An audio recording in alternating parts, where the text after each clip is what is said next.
Management and Budget. C, hardship assistance presented by Elizabeth Begay, Interim Controller, Office of the Controller.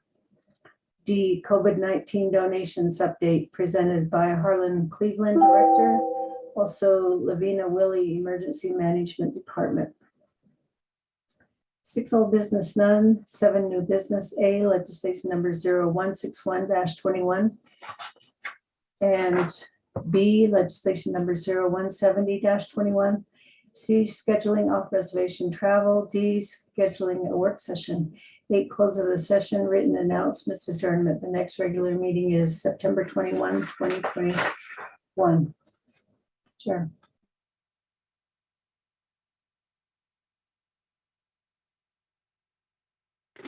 Thank you for that reading, Peggy. Budget and Finance Committee, is there a motion to accept the agenda as read? Yellowhair motion. Delegate Jimmy Yellowhair motion. Is there a second?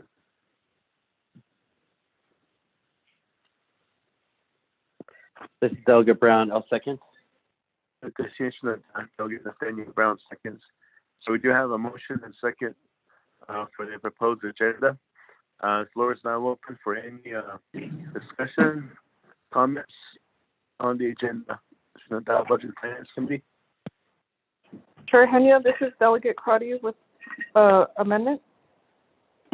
Delegate Emberton Crotty, you have the floor. Yes, thank you, Chair. If I'm in order, I'd like to request to add either a report or a discussion item on the agenda regarding the Navajo Nation Gaming Distribution Fund. During our chapter meetings and agency meetings, the issue was raised that invoices are being submitted and there's not payment on their utilities regarding the fund, and so now chapters are being sent. What is that called when they're going to turn off your electricity? So, Chair, if I could get guidance, do you want to, if we could add that as a report or a discussion item? But we do need to understand what's going on with the Navajo Nation Gaming Distribution Fund. Thank you, Chair. Colleagues. Kashina, thank you for that. Amendment number 1, we could add it as item E under receive the reports from the Office of the Navajo Nation Controller. I believe Mr. Robert Willie is on the line. At the same time, item C, Ms. Elizabeth, our interim executive controller, Ms. Elizabeth Begay will also be on the line to talk about the hardship assistance. But what we'll do is we'll make this a separate item E, and it would be nomination office of controller, and then / nomination gaming distributions to local chapter governments, presented by the office of the controller, either Mr. Willie or Ms. Begay. Would that work, Shananda? Yes, I appreciate the recommendation, Chair, so I do motion. Shana, there is a motion for amendment number 1. In the Budget and Finance Committee, is there a second?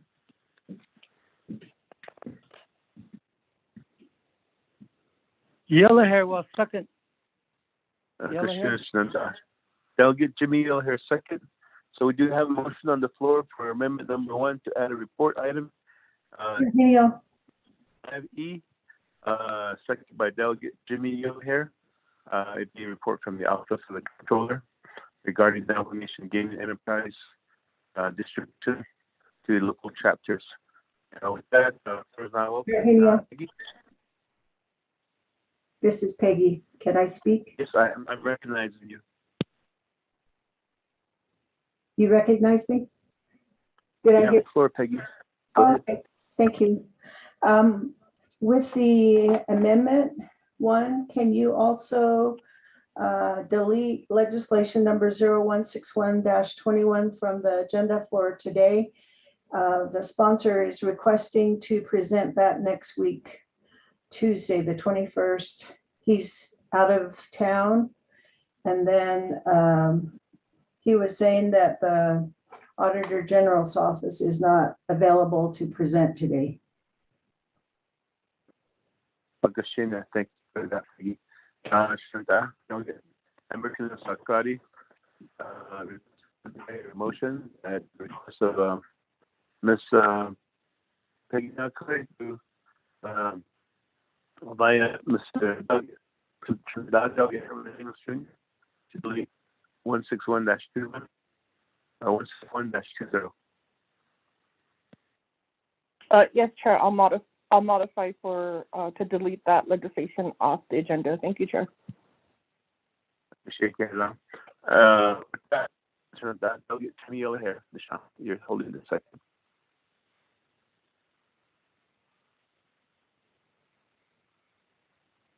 Oyate, Abiga. Question. With that, any further questions on the amendment number 1?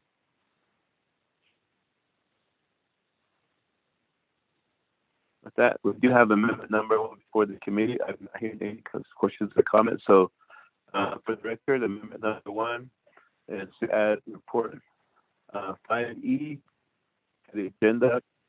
Report from the Office of the Nation Controller regarding the Nation gaming distribution funds to the government.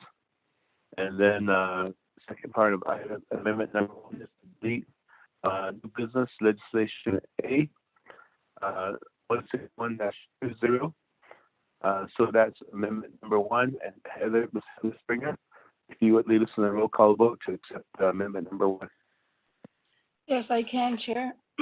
Honorable Elmer P. Begay, how do you vote? Honorable Nathaniel Brown, how do you vote?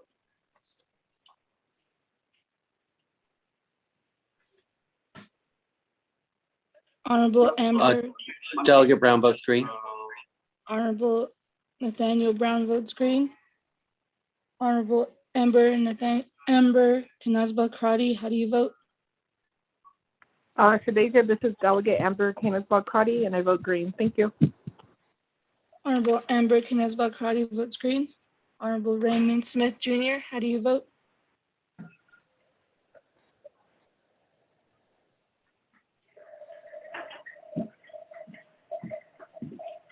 Honorable Jimmy Yellowhair, how do you vote?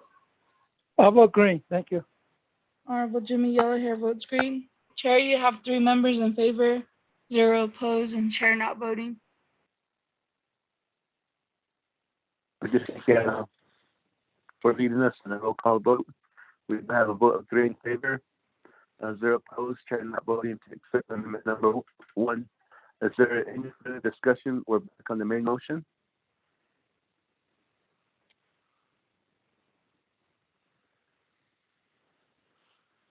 I'm not hearing any. So with that, we'll move forward with 1 amendment on our agenda. Ms. Heather Springer, if you would lead us in a roll call vote on the main motion to accept the agenda with 1 amendment. Yes, I can. Honorable Elmer P. Begay, how do you vote? Honorable Nathaniel Brown, how do you vote? Delegate Brown votes green. Honorable Nathaniel Brown votes green. Honorable Amber Kanazba Karati, how do you vote? Shadeja, this is Delegate Amber Canis-Balcrotty, and I vote green. Thank you. Honorable Amber Kanazba Karati votes green. Honorable Raymond Smith Jr., how do you vote? And Honorable Jimmy Yellowhair, how do you vote?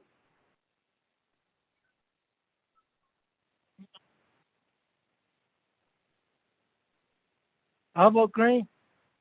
Honorable Jimmy Yellowhair votes green. Chair, you have 3 members in favor, 0 opposed, and chair not voting. Appreciate that. Thank you for that roll call vote. We have accepted our agenda with 1 amendment with a vote of 3 in favor, 0 opposed, the chair not voting.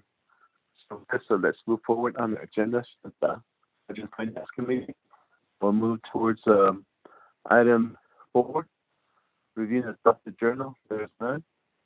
Item 5, receiving reports. A, annual report presented by Mr. Dave Zeller, CEO of Navajo Agricultural Products Industry. Mr. Zeller, I did hear you on the call this morning during roll call. So with that, Mr. Zeller, you have the floor. Thank you, Chairman. Are you able to hear me sufficiently? Oh, yes. Okay, I didn't know if I'd been muted or not. Thank you. Okay. I'm Dave Zeller. I'm the CEO at NAPI. I wanted to give a brief report on the current status of the ongoing activities at NAPI. As you all know, NAPI reports to an oversight committee of the RDC. The chairman of NAPI is Lawrence Platero. Vice chairman is Delane Atcity. The secretary is Peter Deswood III. And then the other two board members are Dr. Lorenzo Begay and Danny Simpson. As I mentioned, we report to the RDC. We did make a presentation to RDC, I believe, on September 1, as memory best serves me, on an update. We have just completed audits for our year, and we run June 1 to May 31. We received clean audits, which we were very happy to do, especially since we'd introduced 2 new software programs that were key in this, and with that transition, we weren't sure how that was going to go, but it did go well. The 2021 crop season, do all of you have a PowerPoint available to you? Was one made available to you this morning? Hold on, Mr. Zeller. And the Finance Committee, is there there's a question from Mr. Zeller. Who is has the PowerPoint? Peggy, did you receive the PowerPoint?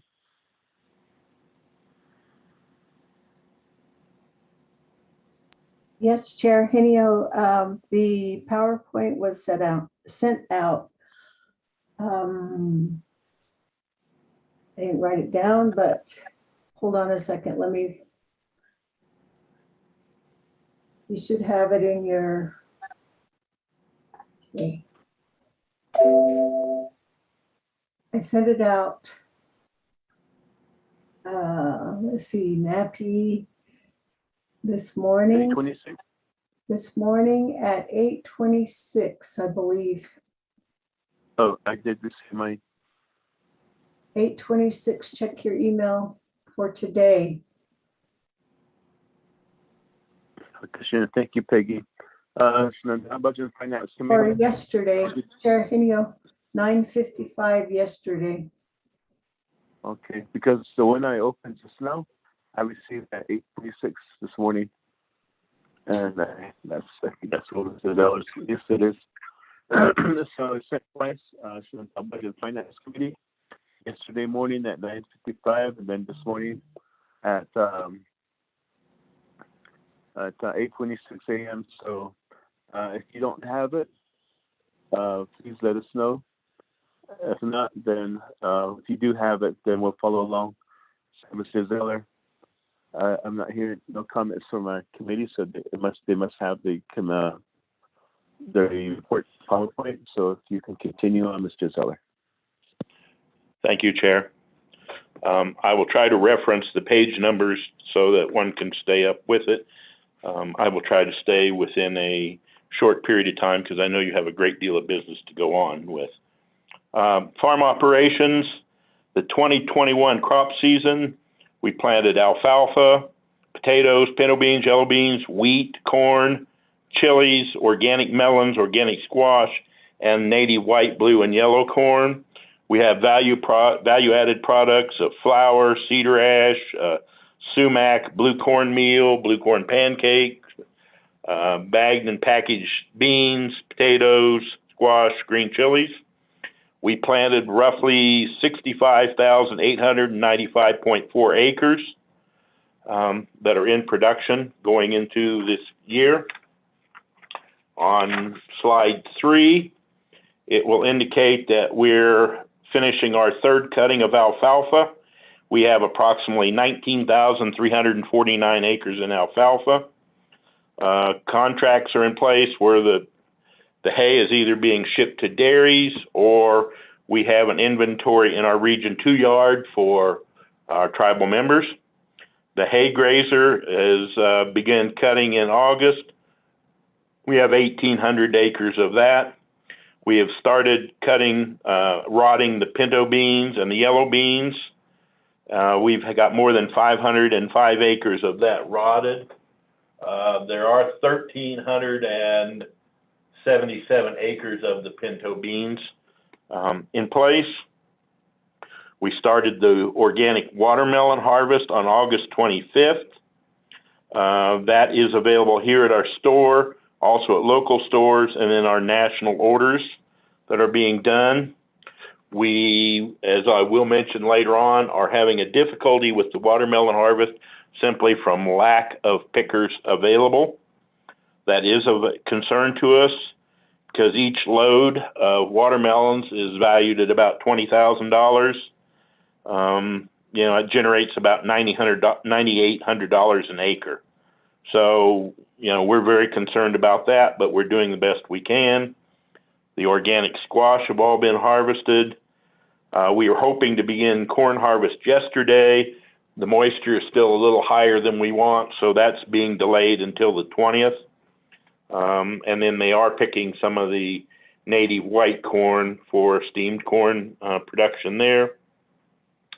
I would like to mention that we were named by Whole Foods as the outstanding national supplier.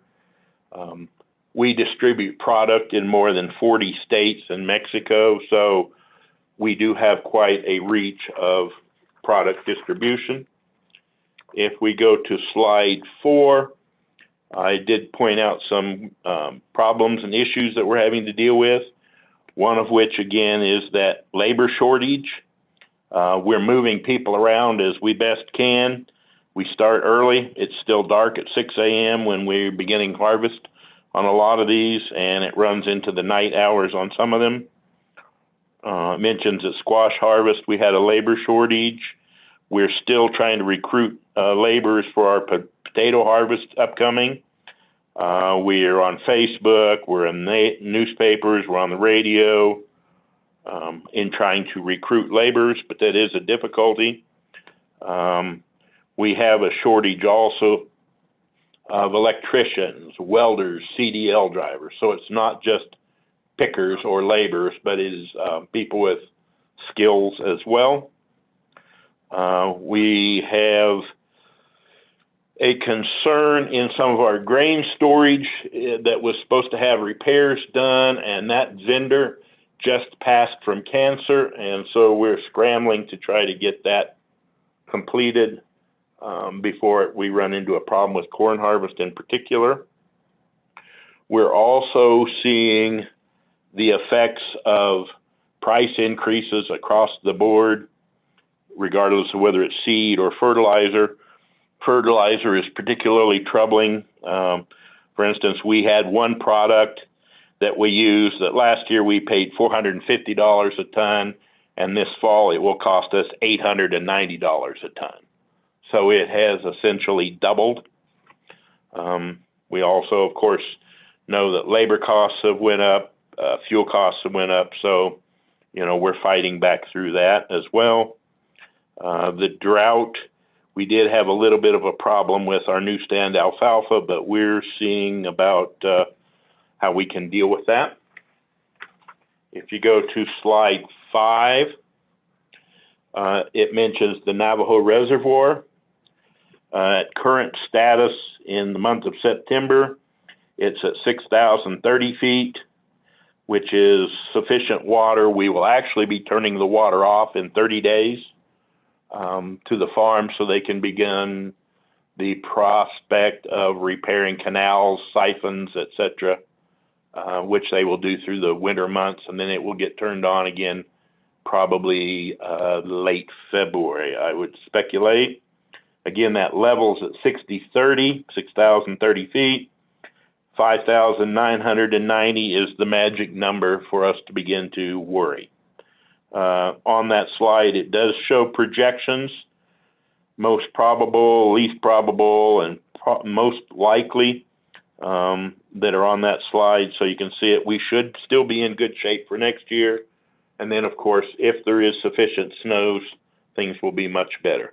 But we do have water at Navajo Lake to take care of farming activities here at Nappy at this time and into the spring. With regard to human resources, on slide 6, it indicates that we have 294 employees. 285 of those are Navajos. That's a 97% average there. And a full 1/3 of them are females. And in fact, most of the management positions at Nappy are held by females, including like Chief Operations Officer, Chief Financial Officer, Head of Security, Head of Safety, Head of Human Resources, the corn crop. So it is a female-dominated staff. But again, that's something to be proud of for the forward thinking that we have here at Nappy. A quick look at financials on slide 7. We have given our projections for the next fiscal year that we're working on. It does show them on there. We're expecting revenues to be at about 53 million. We are hoping for a profit margin of 4.4 million. Of course, there will be a dividend payment made to Navajo Nation. From last year's audit, it was approved to make a payment, and that is being scheduled to Navajo Nation. So they will be getting their yearly dividend payment from Nappy.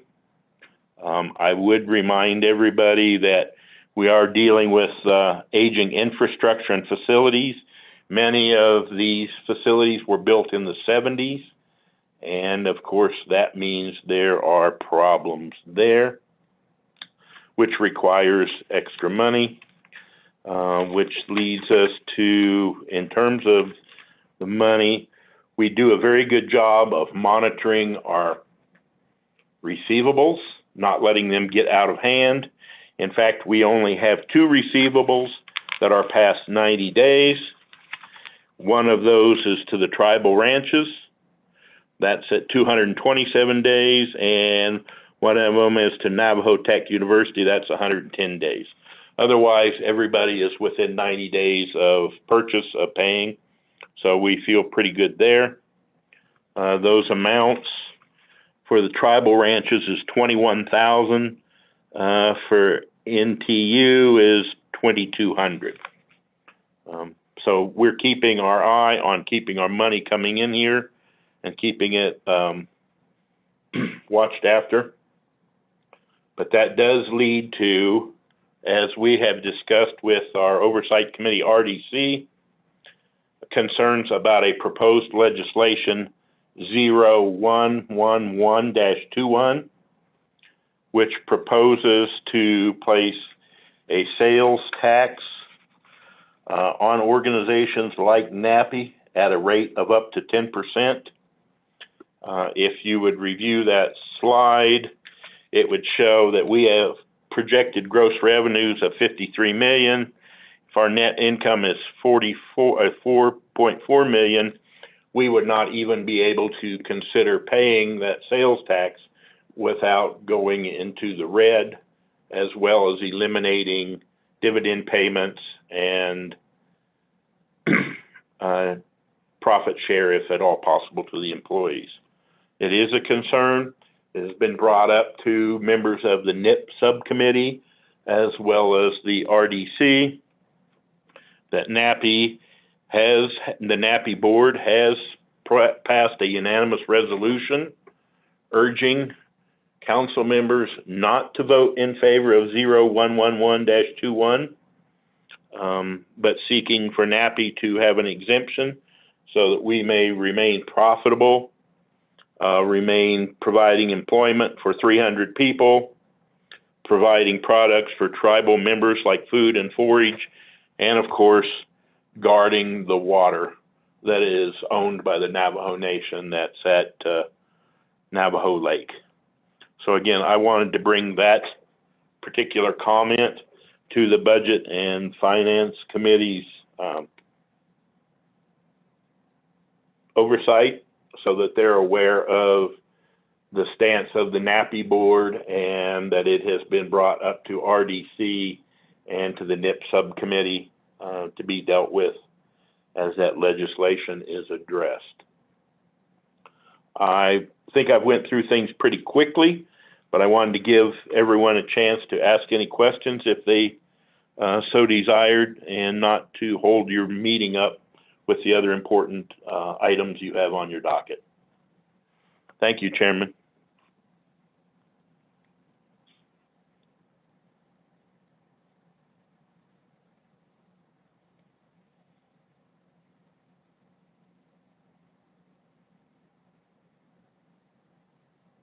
Chairman Henyo?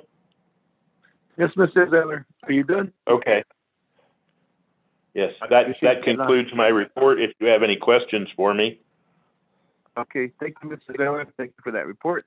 With this, the Budget and Finance Committee, a motion to accept the report. Yellowhair motion, accept the report. Okay, motion by Jimmy. Is there a second?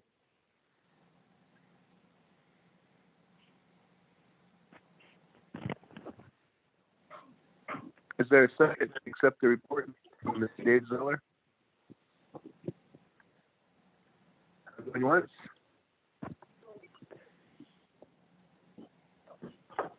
Is there a second going twice? Okay, let's take care of this business. Is there a second going 3 times? There's no second. So that will move forward to the next report. Thank you, Mr. Zeller, for your report. We'll move Vice forward. Chair, second. I already called 3 times. So we'll go to the next report. Peggy, next item on the agenda.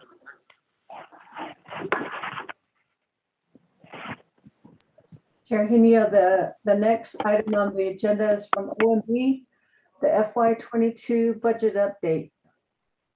Just to see where things are at.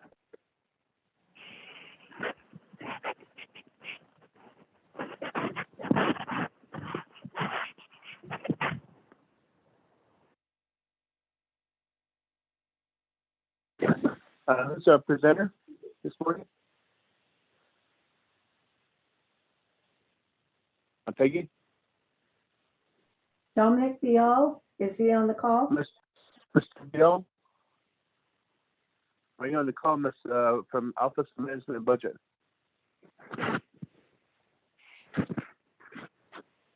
Dominic Bial, or Office of Management and Budget staff?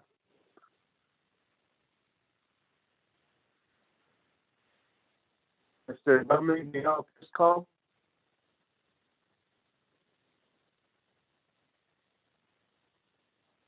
Mr. Dominic Bial, Office of Management and Budget staff, second call.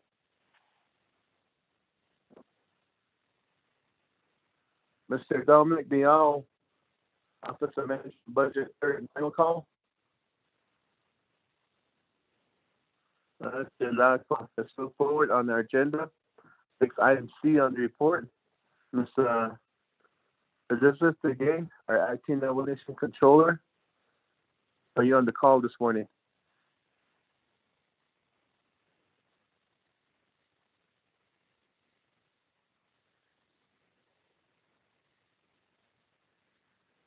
Peggy, can you hear me?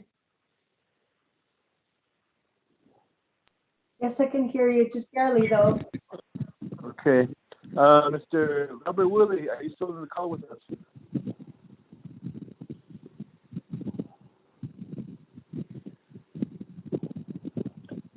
Chairman Henyo, this is Delegate Crotty with a question and privilege. The Delegate Crotty, you have the floor.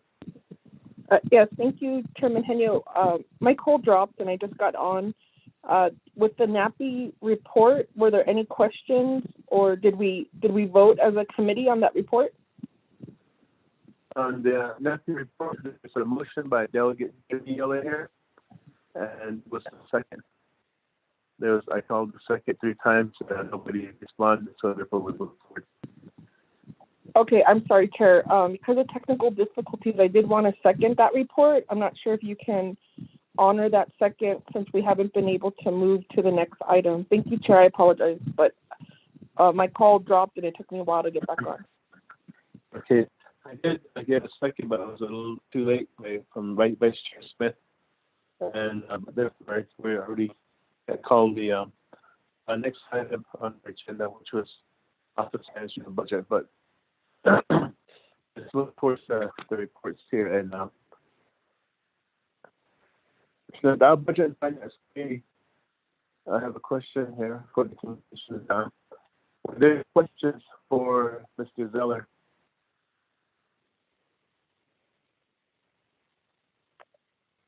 I am still on the line. This is Dave Zeller. Okay. Budget and Finance Committee, were there any questions for Mr. Zeller? Okay, thank you, Chair. This is Delegate Karate with the question. Oh, you have a question? Okay, Shananda. Vice Chair Smith, did you have a question for Mr. Zeller?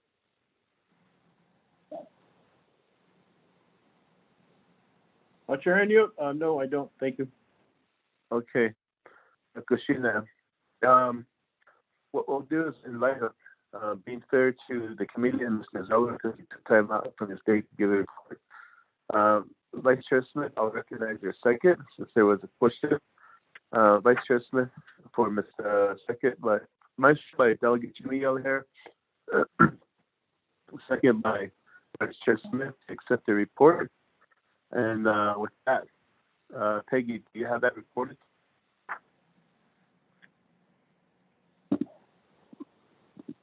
Excuse me, Chair, I didn't hear that. Do you have that recorded? I'm gonna be fair to the Zeller and our Budget and Finance Committee for a dialogue to happen. There's a motion by Delegate Jimmy Yellowhair, and I'll recognize the second by Vice Chair Smith. You know, it's a little bit late, but I'll still recognize it, and we'll move forward to questions and answers. Do you have that recorded?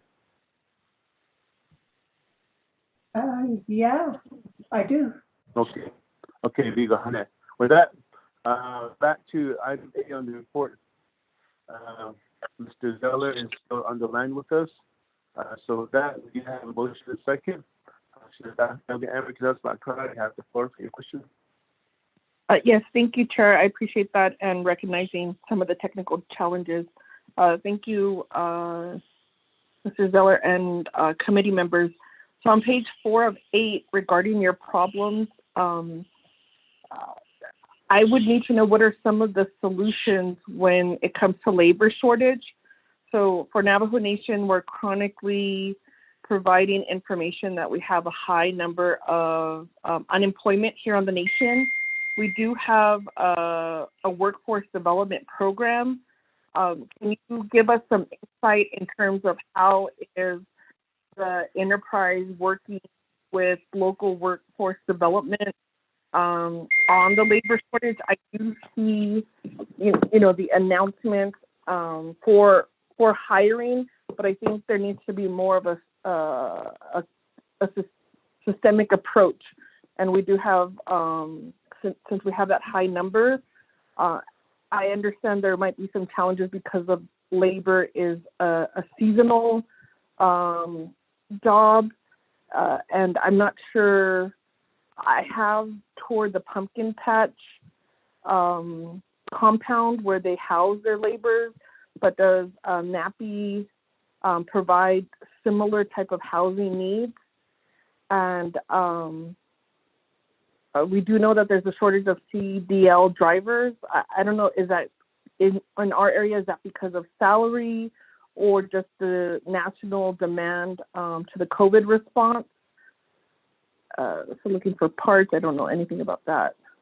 And the frost damage and the drought stress within the past month.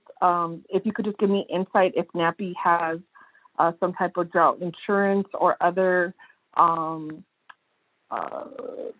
like for oil and gas, I know they would hedge funding when prices lowered. If you could just help me understand how NAPI financially deals with when there's frost damage, drought, since we do know climate change, and we've seen the extreme weather. I would just like to get an insight on that, Chair, so that we understand the challenges to the enterprise, and how either we can support with providing directives or recommendations to the different oversights and the programs that they monitor. Thank you, Chair. Okay, thank you for that question. Mr. Zeller, a response? Thank you, Chair, and thank you, Delegate Crotty. With regard to, I'll work backwards through the insurances. Yes, we're heavily insured here. So we will receive a insurance check regarding the drought and freeze as it affected the new stand alfalfa. We're covered there. We even have our rangeland covered through CKP insurance for, they don't like to use the term drought, they call it lack of rainfall insurance. We carry that as well. And then of course our major commodity crops, we have an active hedging program here. You know, so we cover ourselves there as well as crop insurance. So yeah, we're very heavily covered there as far as the insurance aspect of it. I would certainly be glad to put you through or put you in contact with our HR department and our marketing department regarding our hiring procedures, et cetera, and your request for perhaps a more systemic approach as I have marked down here. We're just simply finding a lack of response. We have put a new applicant tracking system in place to make it easier to apply on web. Again, we're going through newspapers, Facebook, you know, everything that we possibly can think of to do that, but I will be more than glad to have one of them reach back out to you with regard to our procedures. We're just simply finding that there does not seem to be, at least here in this area, a real desire for people to seek employment. Then there are, of course, policies that are in place too with regard to your record and your driving history and those kind of things which come into play as well there. But yeah, it's very, very difficult for us to attract labor. And to take that one step further, you mentioned about touring pumpkin patch. No, NAPI does not have any housing for any of our employees located on the farm. There is none there. And I'm actually, I know in my discussions with the people at Pumpkin Patch, they are going to have some problems again dealing with the COVID concern.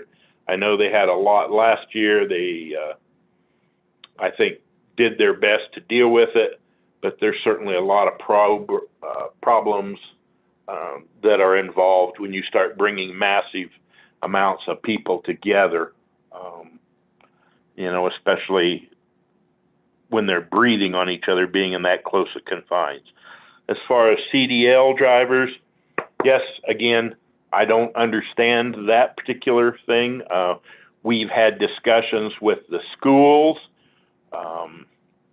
you know, not just for truck drivers, but also, again, electricians and welders. I have no explanation as to why we do not have a slew of candidates applying for those positions, but it just seems to be a real problem. I can understand the engineers, which we're constantly getting poached by other tribal enterprises as well as other organizations like in Farmington, et cetera. It seems as if NAPI is looked at as a place to come to work, build a good reputation. If you have a good reputation, then you're just lured away, so to speak. We have had major wage increases. In fact, we have had 2 in the last year that I would say were significant, as well as during the time of the COVID stay-at-home orders. We paid employees to stay at home to keep them on our payroll so that they would be ready to work in the spring. And we still managed to show a profit. Doing that, we have our profit sharing plan, which rewards the employees that have stuck it throughout the year, you know, for being employed, doing their jobs. I think we have an excellent benefit package here. I think it's just a sign of the times that we're dealing with that. But again, I would be more than glad if you would so desire to have our human resource manager or the director of marketing who handles the placement of advertising, you know, to get in touch with you to go over a number of those items.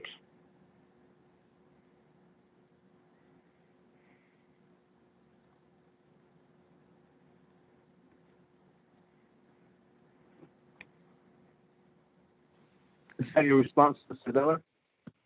Yes, sir. Okay, thank you for that response.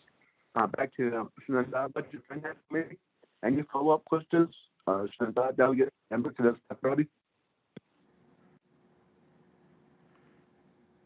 Yes, thank you. I appreciate the response. I'm not an expert in hiring, but I would offer to help coordinate a conversation or connection with our workforce development project here on Navajo Nation. We receive federal funding to place individuals in, you know, to work, and we get millions of dollars from the federal government to do that. So that's where I see some of the policy gaps, and so we could work if you identify who on your team. I'm trying to remember who's the current workforce development, but we definitely will let Division Director Dr. Priscilla Fowler know about some of the challenges you face, and we would need to know too if it's housing, because I did hear you say in this area we do not see an interest. I don't know if you mean like the Four Corners area, or is it agriculture? And then working with your team if it's a housing issue. We see that across the board for different professions like nursing, teachers. It's always an issue of housing and how to accommodate. And then if there's an opportunity, Navajo Nation, we also have a land acquisition fund. And part of that land acquisition fund can be used to identify areas of land to be purchased. And that also in some of what the former administration was looking at, you know, do we need to purchase apartment buildings nearby? So like near Nappy, you know, is that the issue where you need areas where people can live locally, understanding that these are not the highest paying jobs when we're talking about laborers, but also, as you mentioned, the electricians, the welders, and just working with the oversight. I'm thinking health, education, human services, since they work with the schools and work with workforce development. So I'm just looking for systemic solutions. So thank you for those recommendations, and we can move forward and make those suggestions, since that impacts the viability of the company and trying to hire Navajo workers. Get some insight. Is there then discussions to look for laborers from other areas and bring them in to work the field? So we have a history in our family, right? You know, Grandma went out to Idaho, would pick potatoes, sugar beets, and then come back. That was kind of like their seasonal type of employment for many years. So I don't know now then if you don't see an interest from Navajo in employees, what then is the potential, you know, is that the conversation? I just need to know where we're at so that we can make sure that workforce development tries to prioritize this as to support our enterprises. Thank you.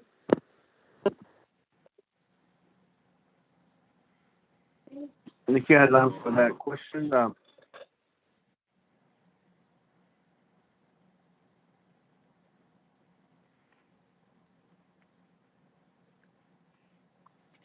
The Budget and Finance Committee, any further questions, comments?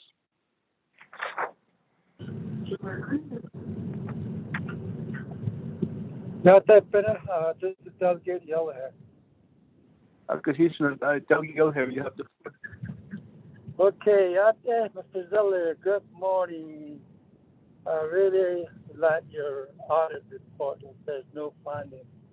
That's a very good report. That's what we need. We need funds not to be misused. Anything to do with our Navajo Nation enterprise. Yeah, Mr. Zeller, that's a very good report. I support NAPI. I buy hay.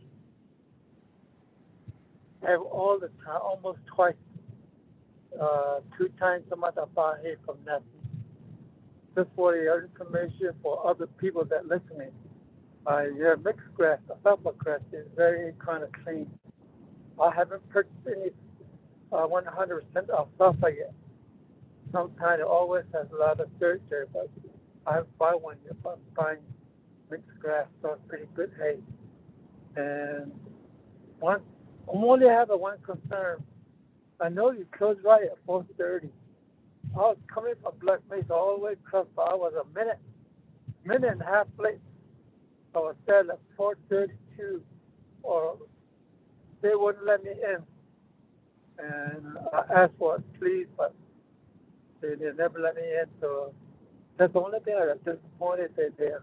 That's okay. I guess they close right at 4:30. That's my only concern. I think they really need to support senior citizens. I'm a senior citizen right now, but I don't act like one now.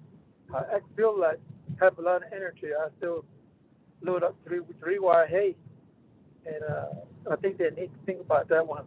Mr. Zeller, the senior citizen comes around, they should let them in. That's just my report. Everything's pretty good for the NAPI, and I was there fall time too. I support it. Yeah, Mr. Zeller, do your best for the Navajo Nation. Yeah, that's my comments and suggestions. I support it. Yeah, Chair Chile.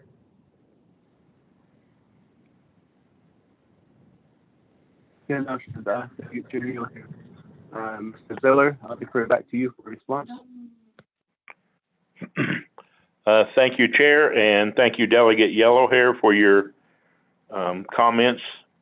I appreciate that. I will definitely pass that on down there to the scale area.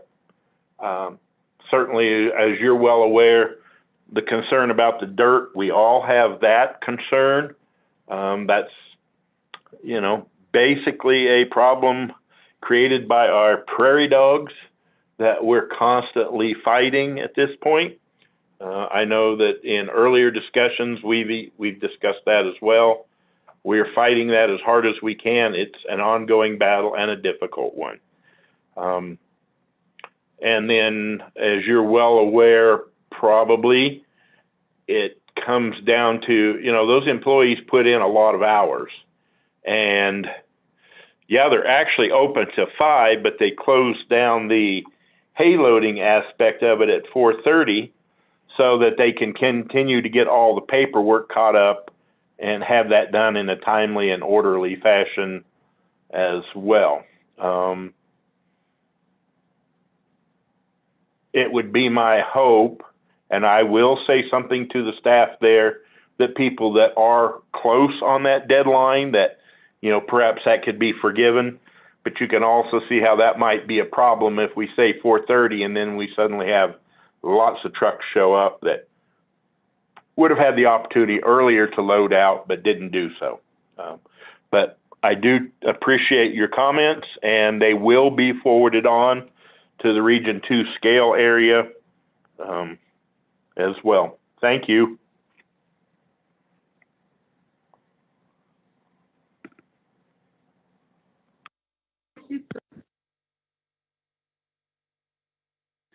Thank you, Mr. Zeller, for that response. Back to the Budget and Finance Committee. Any further questions, comments for Mr. Zeller? Chairman Henyo, this is Delegate Claudia. Commissioner, you have the floor. Yes, thank you. So I'm looking at page 7 of your financials. Is this, it's just, I don't think I received the audit. I don't know if that was sent to the committee. I can pull that up next, but just looking at this form, is this, can you just give me in terms of a trend, like the last 5 years, was this consistent, your portfolio was consistent in terms of your revenues, and then what's going to be your net income, and then what are your projections for like the next 5 years in terms of any type of production and to move forward? There was a concern at the agency council meeting on if NAPI's planning to expand your different areas, and what does that mean in terms of water and access to water? I think that could be discussed. I'm going to defer to other delegates because that's not in my region. That sounds like it's more in maybe Chairman Nez's region. But I just need to know then what is going to be the impact on your finances. And as we look at NIP, is there any movement from our federal partners, congressional partners, in terms of additional appropriations that we should expect to help with that NIP development? Thank you, Chair.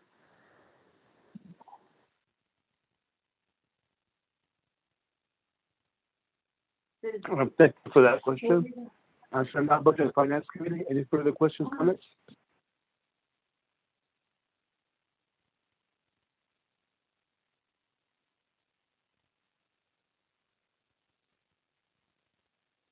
If not, back to Mr. Zeller for your response again. Thank you, Chairman Hino. There were several questions there. NAPI has returned to profitability over the last 3 years. The trend, we believe, is going to continue that way. Our biggest limitation we feel right now is lack of availability on the remainder of that NIP to build it out. We constantly face the same problem. We could sell all of our product out before March, but our fiscal year goes through the end of May. We need to raise more product. It's as simple as that. We do not have favorable responses when dealing. We're in constant discussion with legislative people and the BIA, the Department of the Interior, to try to see about the build out of the NIP. We were told earlier in the spring that from OLC that pursuit of that was not in the best interest of Navajo Nation at that time, and I believe Vice Chair Smith can elaborate on that as a member of the NIP subcommittee in our push. We are very concerned about that situation. As the slides show, we're in adequate shape for water. We are entitled to 500,000 acre feet of water. We're only using a little more than half of that currently.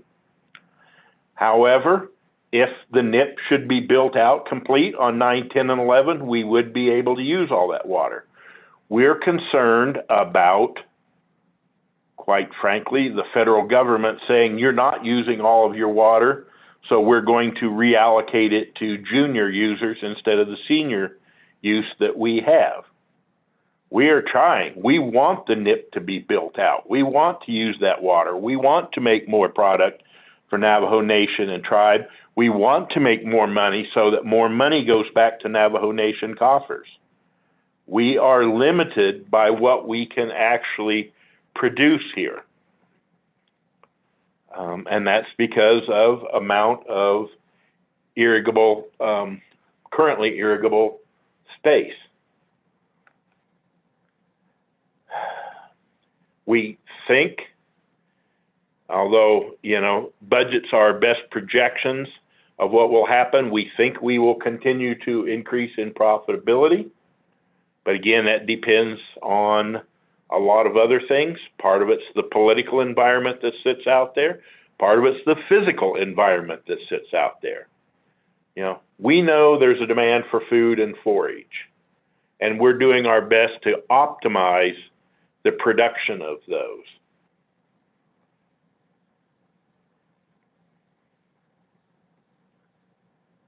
And no, those aren't the audited figures. Actually, I believe the audit figures are being hand carried to Window Rock right now by Ms. Gould, my assistant, to be given to the Speaker's office and to the President's office, and of course with RDC. No, we're just the slide projections there were this upcoming year that we're dealing with. That is not the audited version.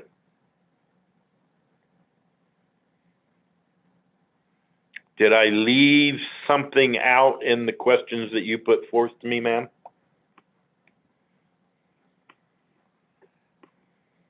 So, Mr. Zeller, is that your response? Yes, sir. Yeah, thank you for that response. Back to Budget and Finance Committee. Any further questions, comments? Yes, Chairman Tenio, this is Delegate Crotty. So, you have the floor for further follow-up questions.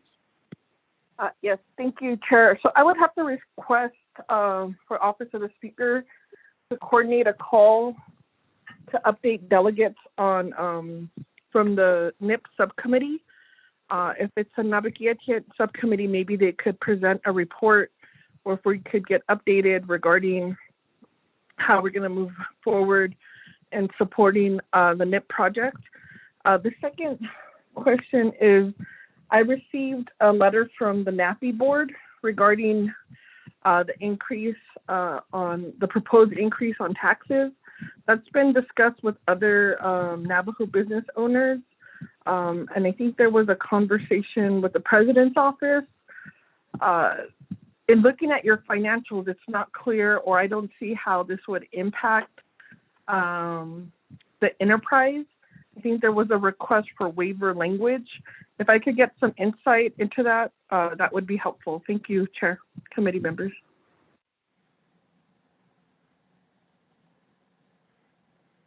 Okay, thank you for that question. Any further questions, comments? Budget and Finance Committee.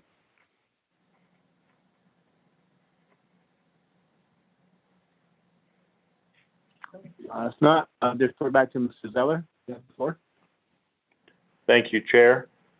Yes, you are correct, Delegate Crotty. We have had discussions with RDC, with Law and Order, with the President's office regarding this. As an example, if you look at that particular slide, the way the legislation was written, there was a proposal of up to 10% on gross ag sales. 10% of 53 million would be 5.3 million. If you would go down into the bottom as an example, our net income is projected to be at 4.4. 4.4 is obviously, 0.9 million less than 5.3. So that means we would instantly be deficient by $1 million before we even consider any of the other programs like the dividend to be paid to the Navajo Nation, etc. The reason is that the reason NAPI is opposed to this particular legislation is in agriculture, the market is set by other people. We don't set the market. The market is set by other people, and then we try to have to operate underneath that. So that's part of the way that we determine which crops are grown when. Because if we cannot grow them profitably, we divert our efforts to crops that can be grown profitably. And I say this because corn and wheat are set, by the public, actually. And that's overseen by the Board of Trade. And we can't just say, oh, it costs us this, and we're going to add 10% on to cover Navajo Nation. No, the market is this, and we've got our costs, and then is there anything left over? So what happens is this would just be a direct pass-through to the Navajo people. In other words, if they would want to buy hay, they would just have to pay 10% more for their hay. It isn't something that's absorbed by NAPI. And I really don't think, given the people that I've dealt with at Region 2 scales, that they want to pay 10% more for anything at this point when we have a drought, when we have a COVID problem going on here. We would, and we have had these internal discussions at NAPI, would have to look at significantly revamping the way NAPI does business here. And unfortunately, in those talks, as we look through them, we would look at NAPI probably having to revert away from growing these products because they no longer could grow them profitably, and look toward just leasing out land to outside enterprises. We do that right now to Navajo Nation, through the Navajo Nation's lease with Pumpkin Patch and the Popcorn Patch.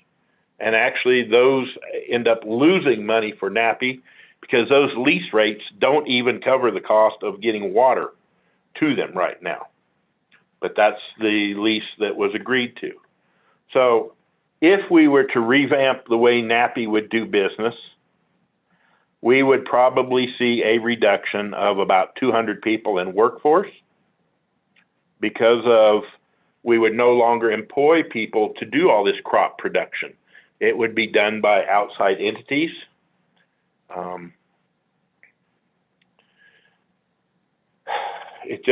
We would look at the labor force being reduced to a very, very small accounting finance staff to oversee the leases and collection of lease money. The people that would remain would be those that are overseeing the irrigation process, the operations and maintenance, which right now, to go back to part of your earlier conversation, we're having constant discussions with them trying to get those levels raised to reasonable rates. We have $174 million worth of remediation projects on hold that cannot be pursued because we're not adequately being funded to do that by the federal government, whose responsibility is to build out the 110,000 acre farm and manage it for 10 years before turning it over to the Navajo Nation. We're only 70% of the way through with that process and constantly fighting BIA and the Department of the Interior to raise that funding so that we can take care of this aging infrastructure. Earlier in the spring, as an example, we had a water line break. It was mentioned about the alfalfa problem. That pipe was put in 1976. And the government contracts that were placed to build this thing, there isn't a uniformity throughout there. So it was cheapest contract wins. Surprisingly, 2 years ago in Block 9, we were having all sorts of pump failures. The youngest, newest pumps that we'd had. Well, surprisingly, they were cheap bid wins, and guess what? Those companies aren't even in business anymore. So then we had to turn to other companies, and the specs are different, and then you have to resize things. And it's quite a difficult process that Lionel Haskey and his staff there's 79 of them, I believe, right now here on NAPI, on his division, to keep that water flowing. And here we're still trying to protect our rights and make sure that the water that we're not using at Navajo Lake isn't given away or taken by someone else.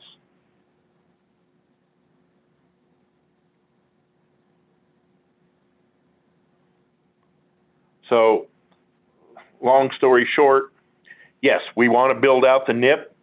We need more acres, and we need it to be completed. We need the federal government to live up to their obligation.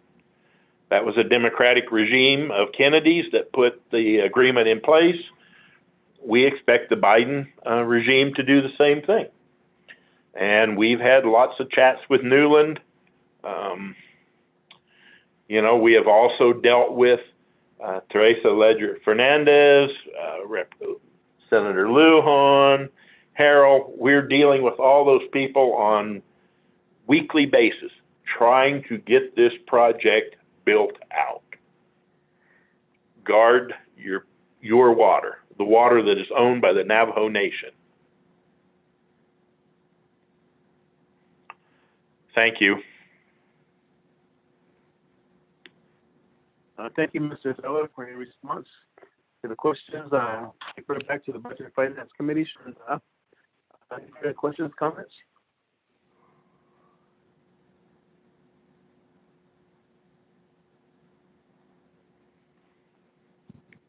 Chairman Henio, this is Delegate Crotty.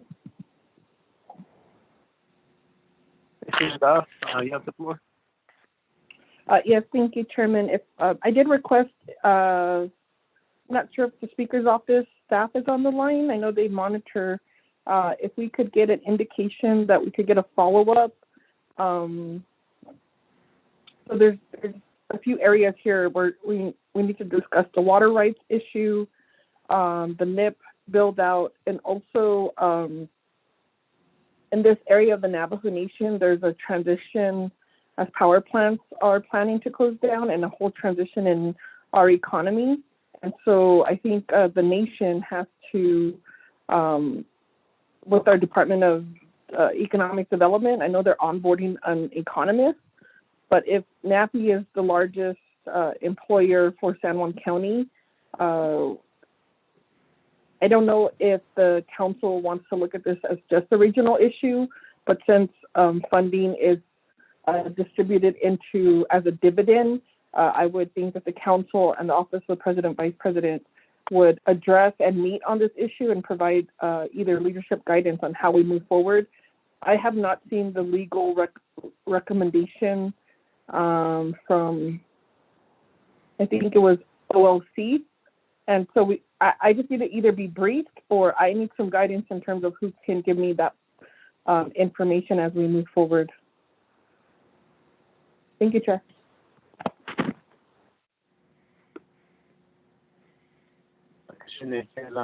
Thank you for that. Do we have Mr. Hanley? Donovan Hanley still on the line? Yeah, Mr. Chair, this is Donovan. I did hear her concern. Thank you, Delegate Crotty. I'm going to go ahead and do some background, and then we'll coordinate a call from Speaker's Office. Thank you, Donovan, for that. Okay, so back to the Budget and Finance Committee. Any further follow-up questions or any questions for Mr. Zeller before we move along? Then we could move forward with a vote. We'll call vote. Mr. Zeller, thank you for your time. With that, Ms. Springer, if you would lead us a roll call vote to accept the report. Yes, I can. Honorable Elmer P. Begay, how do you vote? Honorable Nathaniel Brown, how do you vote? Delegate Brown votes green. Honorable Nathaniel Brown votes green. Honorable Amber Knesba Crotty, how do you vote? Shadeja, this is Delegate Amber Knesba Crotty, and I vote green. Thank you. Honorable Amber Knesba Crotty votes green. Honorable Raymond Smith Jr., how do you vote?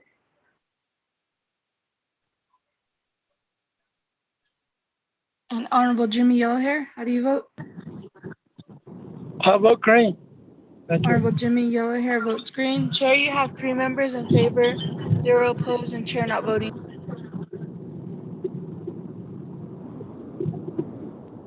Okay, thank you for that. Roll call vote. We have acceptance report, 3 in favor, 0 opposed, chair not voting. And so with that, we'll go to the next report. Somebody that's driving, can you meet your vote, please? Thank you. With that, let's move forward to the next item. I did call from Mr. Dominic Biel. He might be on the line now. Mr. Dominic Biel, Office Manager and Budget. Good morning, Chair. Good morning, Mr. Biel. On the report, we have FY22 budget update. So if you have any updates for us this morning, you have the floor. Okay, thank you, Chairman, members of the B&F committee, and others on the line. I'll be very brief, and this would be an oral, verbal report. As you're all aware, the Navajo Nation Council approved the proposed budget this past Friday. That was legislation 0182. There was 8 amendments and some reallocations were made. So OMB, after the council adjourned on Friday, we were working on some of those revisions and changes to the budgets pursuant to the amendments. And then we were also working on that yesterday and continue to do that today. Earlier, we were thinking that we're just about done. There were only a few questions that remained and that needed to be completed. But anyway, that's the work that we're doing. So once we make all those changes, revisions, corrections, etc., pursuant to the council's amendments, then we'll have a new budget book, and therefrom we can finish up the exhibits A, B, C, D, E to the budget resolution, because some of those numbers would change pursuant to the amendments. And then subsequently, the numbers and the legislation itself would also change based on the final amendments and allocations made. So that's the work that's ongoing right now, and we're hoping that we'll be all done today. So all of that information will be given to Legislative Council and Legislative Services, so they can finish their documentation as well, leading up to sending the legislation in final form, as well as the exhibits, including the big budget book, to the President. So that's the work that's ongoing at the moment. Now, the only notation that I can give to the B&F committee, as you'll recall, last week when the B&F committee was first of all in session, and then moving on forward to the NABI committee and then the council, there was still a leftover balance in the fixed cost group. Now, there was a couple of amendments that reduced that amount, but at the end of the day, on Friday, there's still a balance of $175,102. So that's the amount that remains unbudgeted. Now, this is general fund. So what's likely to happen, assuming the president does some line item vetoes, which he typically does, but we don't know at this point which or where and how much.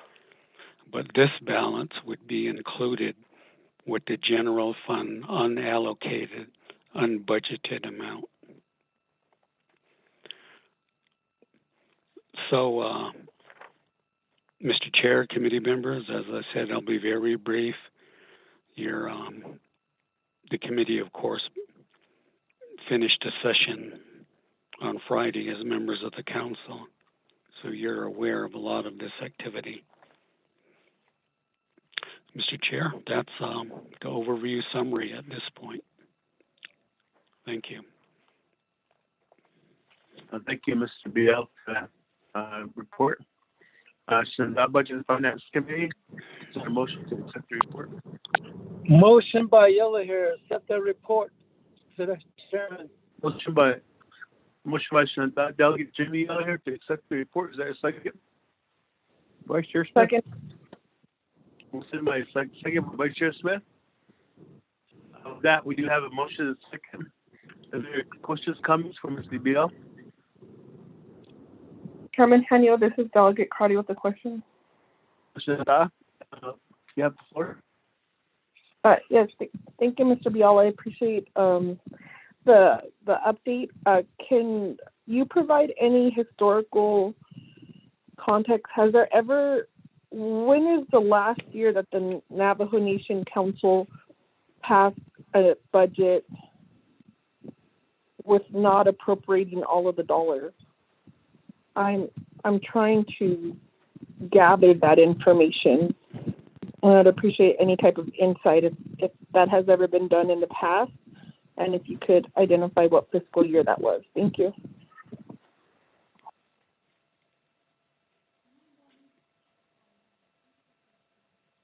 Hey, thank you for that question. Any further questions, comments?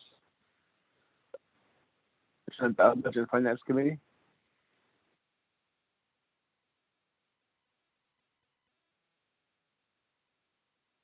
Not hearing any, so that I'll defer back to Mr. Bill for the response to the question. Delegate Crotty, responding to your question. In my recollection, personally, and I've been with OMB now for over 20 years, I don't believe this has ever happened, not to the regular general fund base.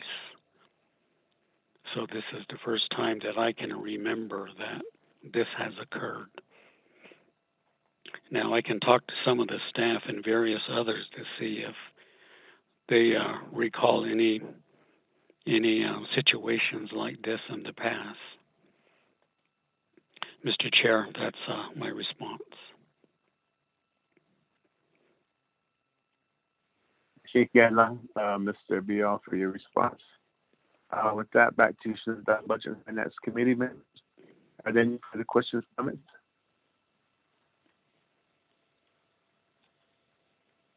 Chairman Henio, this is Delegate Crotty with a question. You have the floor. Yes, thank you, Chair. I appreciate that. At least within the last 20 years, this has never happened. Mr. Bial, Legislative Services has 10 days to finalize the document. Maybe the better question is to Legislative Services. So are the numbers on the budget accurate in terms of how funding was allocated when it comes to fixed costs?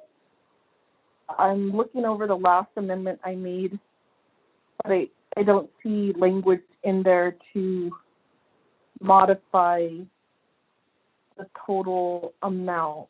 If I could get some clarifications on how this resolution is going to be sent over to the President's office. Thank you, Chairman Henny.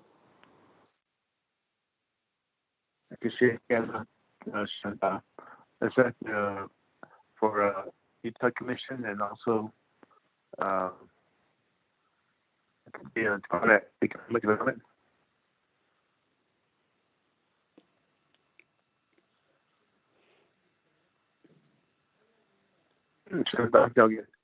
Sorry.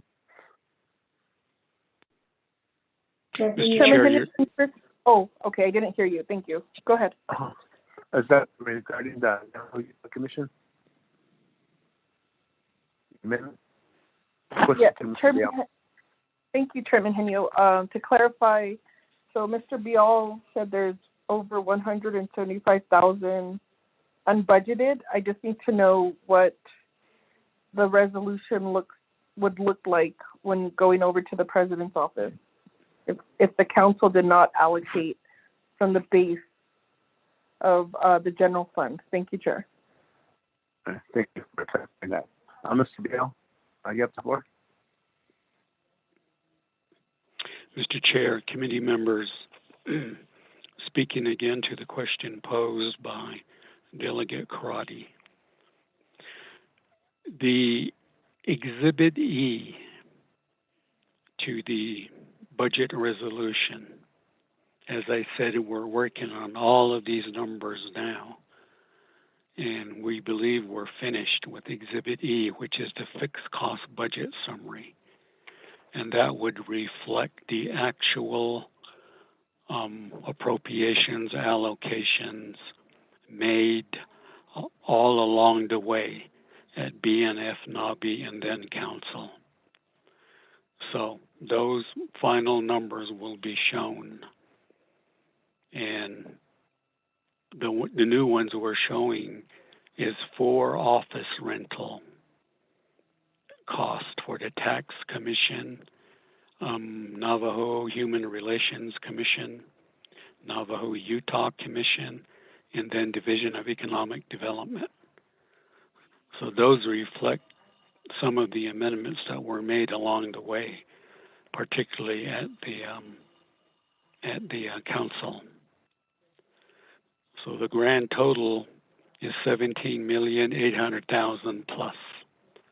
Now the planning allocation was a little bit over 18 million. So that's what shows the unappropriated amount of 175,102. Now in the big budget binder too, there's a tab that breaks out these budgets individually. So it'll reflect the same amounts. Mr. Chair.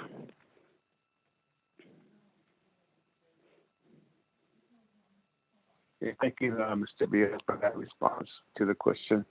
With that, back to the Budget and Finance Committee. Any questions, comments, Mr. Beal?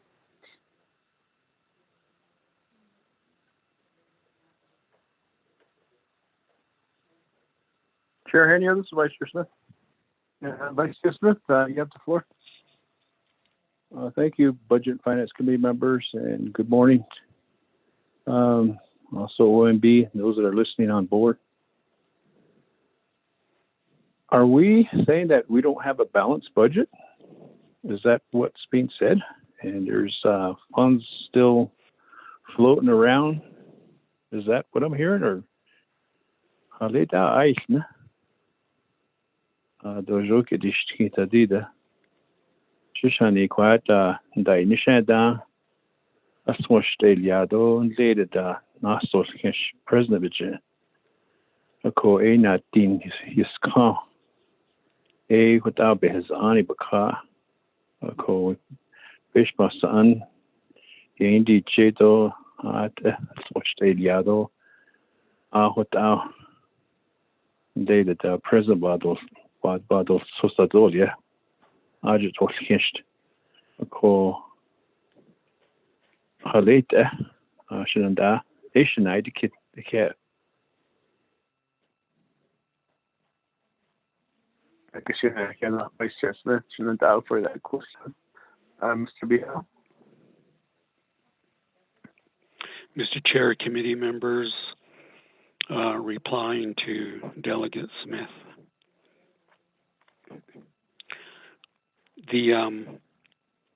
The final general fund allocations and appropriations made by the council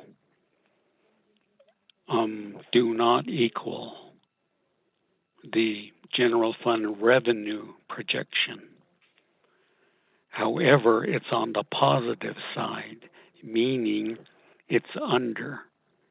Now we would be having a problem or be facing a dilemma if we exceeded it.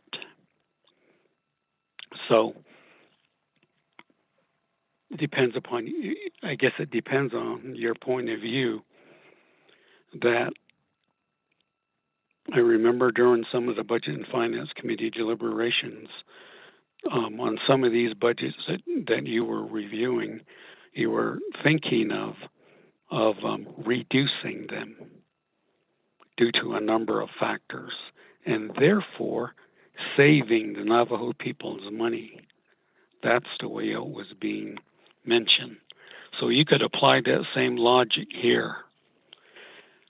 So the $175,000 that remains available, as I said, can be budgeted still when after the president finishes with his review.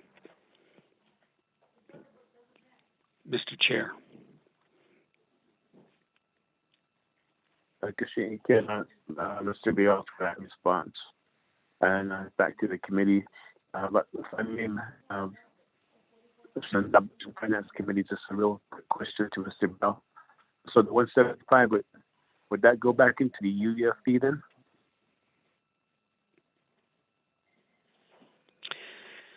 Well,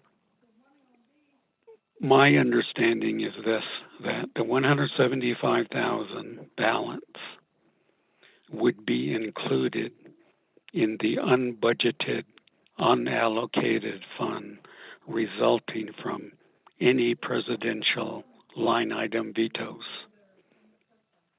Remember, when the president does line item vetoes to the general fund, that fund balance resulting from the line item vetoes is still available as unbudgeted funding. So this $175,000 balance that I'm referring to, I believe would be included with that balance. Mr. Chair, that's my understanding. Thank you, Mr. Biel. I hear you now. That's what happened last year with the all the vetoes that happened. With that, Budget and Finance Committee. Any further questions or comments from Mr. Biel? I have a question, Chair Henio. This is Peggy. Peggy, the first. Any further questions, comments from any members? Question on that, Chair. Oh, Vice Chairman, you have the floor. Oh, I'll go ahead and let Shadek ask the question, and I'd like to go ahead and ask a question after her, Shananda. Yeah, thank you. Peggy, you have the floor. Thank you, Chair Henio. So is there a balance of the unallocated funds from over the past fiscal years, or is this unallocated fund just for FY22 that will be available for delegates to propose legislations to allocate? That's my question. Appreciate you for that question. Vice Chairman, and you have the floor for your question. Thank you, Chair Henio and Budget and Finance Committee members, Mr. Biel, for the answer on what's happening and what's taking place. Thank you for explaining that on behalf of the savings that we have, $175,000.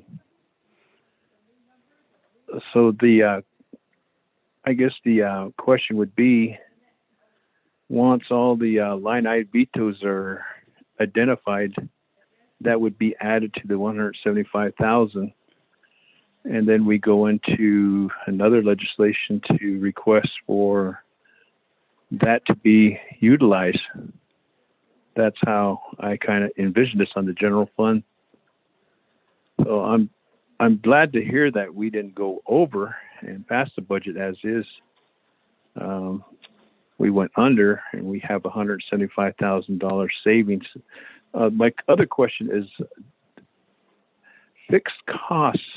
Ishbanina, what's Kushina fixed costs?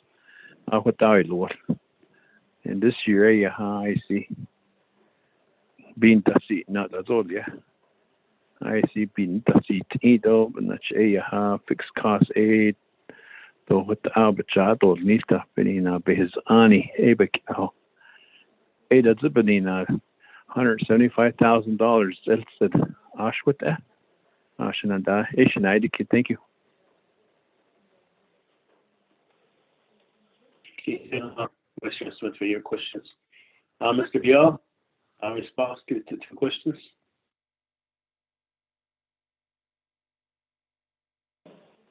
Mr. Chair, committee members, first replying to Advisor Peggy Nakai. Every year, except for the fiscal year 20 budget, I believe it was, the budget is typically line item vetoed, meaning certain line items in the budget have been line item vetoed. So the general fund portion of it becomes unallocated, unbudgeted. And so that balance is what the BNF committee, the BNF committee, and then the council can further budget. And that's a typical normal occurrence. So that's what would typically happen. Now, in fiscal year 20, I believe it was, that was the first year of the 24th Council and the first year of the Nez-Lizer administration. You remember that the budget as proposed that went to Council was approved in about 30 minutes. So there was no amendments at all, no changes to the budget that was submitted to Council. So there was no vetoes either, no line item vetoes. So that's one of the few times that it went that way without any changes through the process. But more typically, there are line item vetoes, and they create fund balances. And again, in the case of the general fund, it would be available for future budgeting. So Delegate Smith, the way he put it, the unallocated amount resulting from the line item vetoes, whatever that balance is, we would add the $175,000 that's remaining here, and that would be available for future budgeting. Now, this occurred because of the work of the BNF committee. You're aware that for one of the first times, the BNF committee more thoroughly reviewed the fixed cost budgets and compared it to the definition that's in the budget instructions manual, and therefore made some changes where some of the personnel and operating costs were removed. And then, as I said, finally, the amendments for office rentals and so forth. So the final result, still left the balance of the $175,000. Mr. Chair.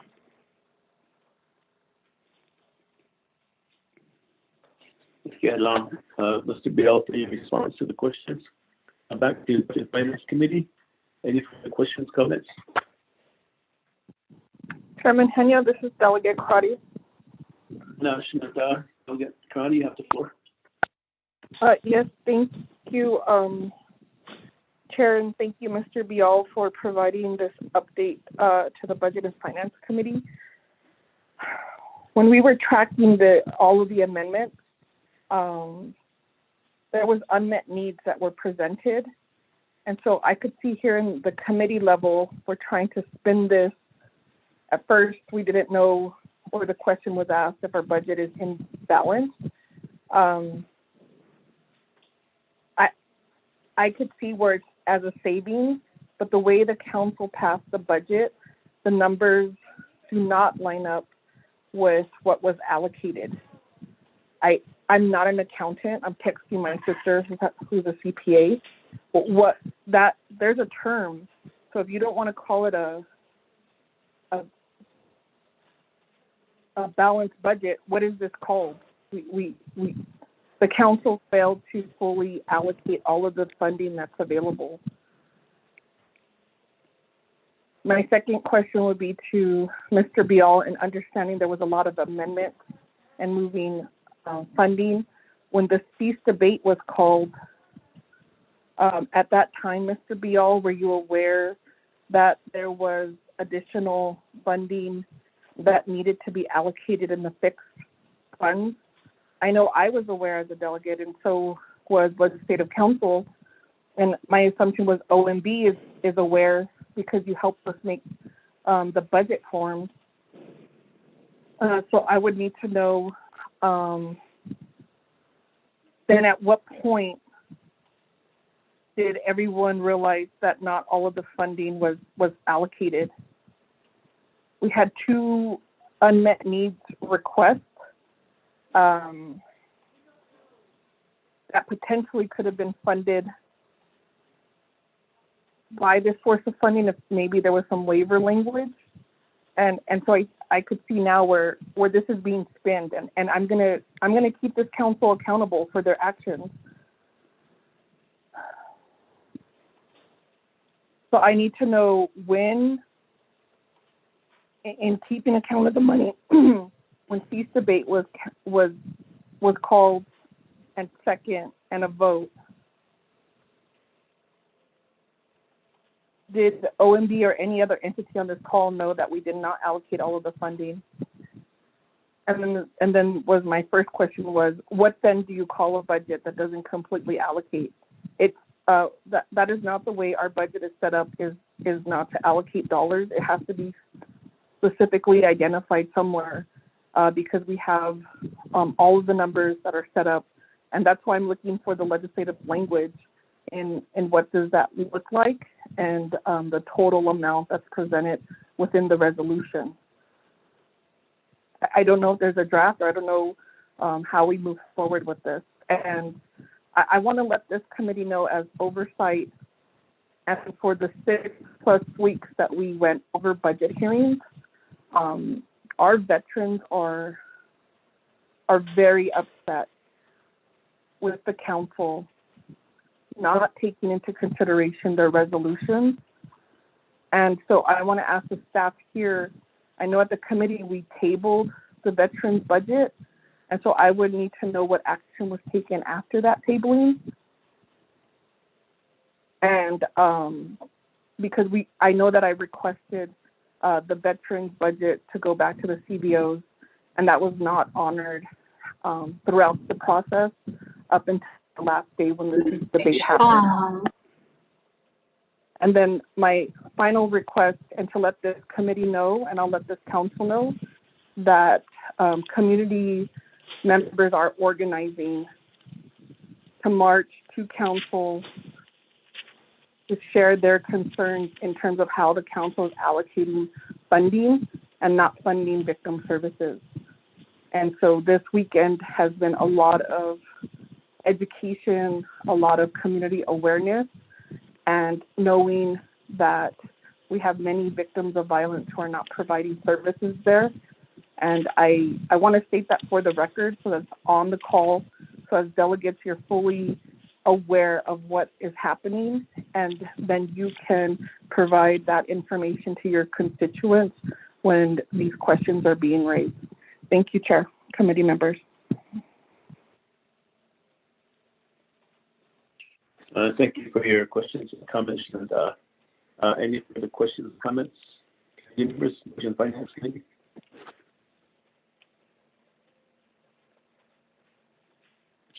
Then I refer back to Mr. Bial for the response. Mr. Chair, committee members, responding to Delegate Crotty's question.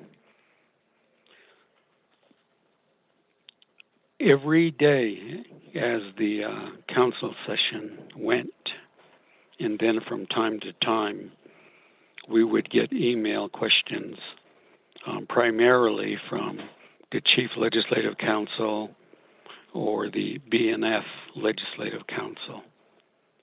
And so I recall, I don't remember the exact day, but I can find it, is we gave the balance to them, which at the time was, I don't remember the exact amount, but at the time was over 300,000 was still available in the fixed costs category. And so, again, as the amendments moved on, the final result was the 175,000 that we're talking about.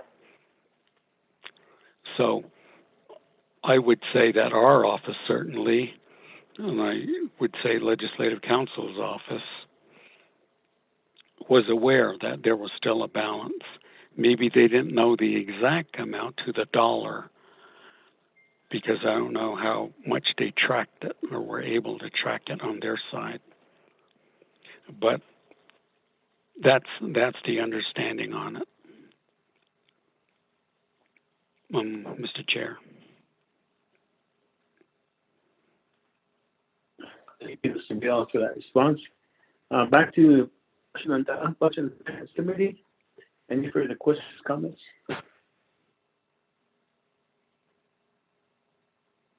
Chairman Henyo, this is Delegate Crotty.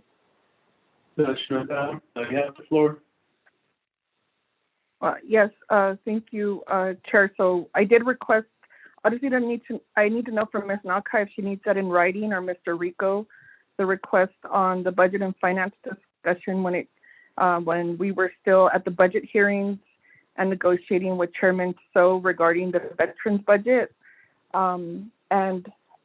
My question now to Mr. Bial is, I appreciate that response, Mr. Bial, and I did get the email with the amount that was available, and in those discussions with fixed costs. So I appreciate your staff, and I do realize in my attempt, because for cease debate, there's no debate, and I now, and nobody, and I could recall that nobody asked OMB if the budget numbers were accurate. So I appreciate that update, and your staff and Legislative Council trying to do their best. I was formulating a carryover budget that was announced from the council. That did, because of the cease debate and the vote, that carryover was not addressed. Can you give me an idea then what are the next steps? Are all of the carryovers that are not part of the exhibit, is that now swept? Where does that funding go? And if I could get that question. Thank you, Mr. Bial. I'm trying to make lemonade here from this situation with the budget. Thank you.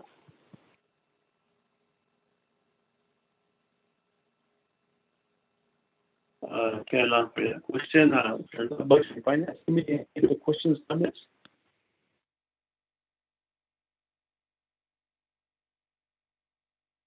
We'll go back to Mr. Bial. There was a question for you, Mr. Bial. You have the floor. Thank you, Mr. Chair. Committee members, replying to Delegate Crotty's question.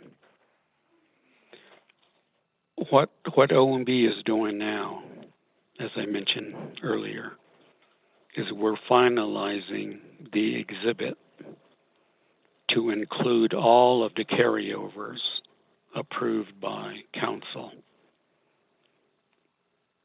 So that hopefully will be done today as well.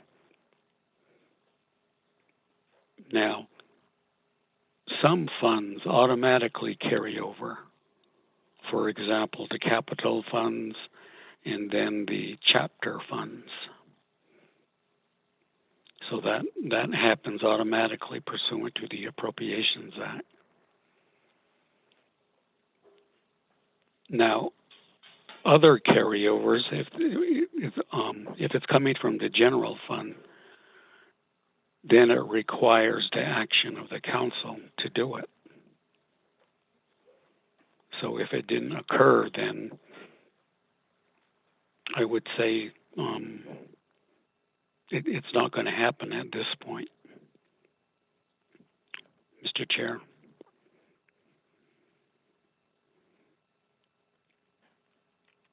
Okay, thank you. Thank you for that response, Mr. Gill. Back to the Budget and Finance Committee. Any further follow-up questions or questions from Mr. Gill? This is Delegate Yellowhair, to the Chairman Henio. Henio. Gill, here you have the floor. Oh, yeah, Budget and Finance Committee should not, sending 24 councilmen.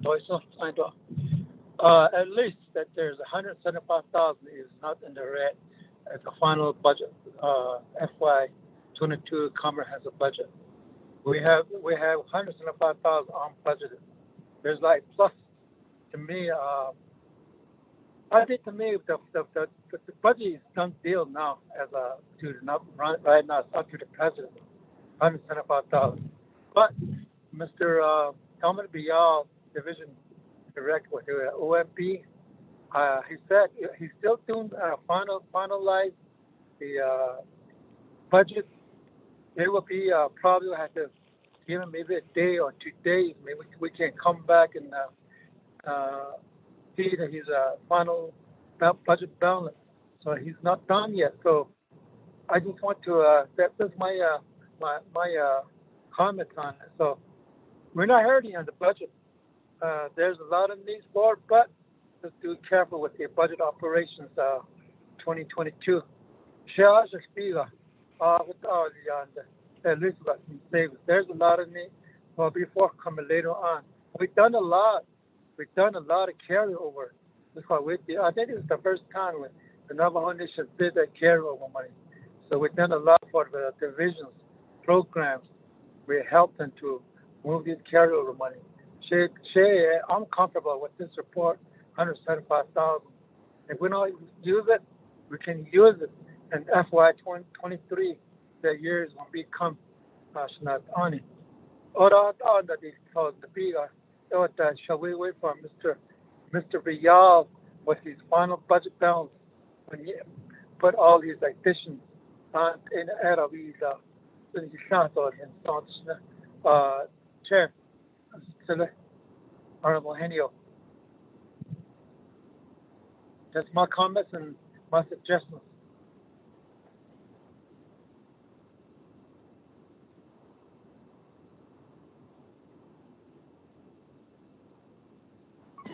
Again, Hello? that's Jimmy here for your comments. With that, any further questions or comments from the Budget and Finance Committee members?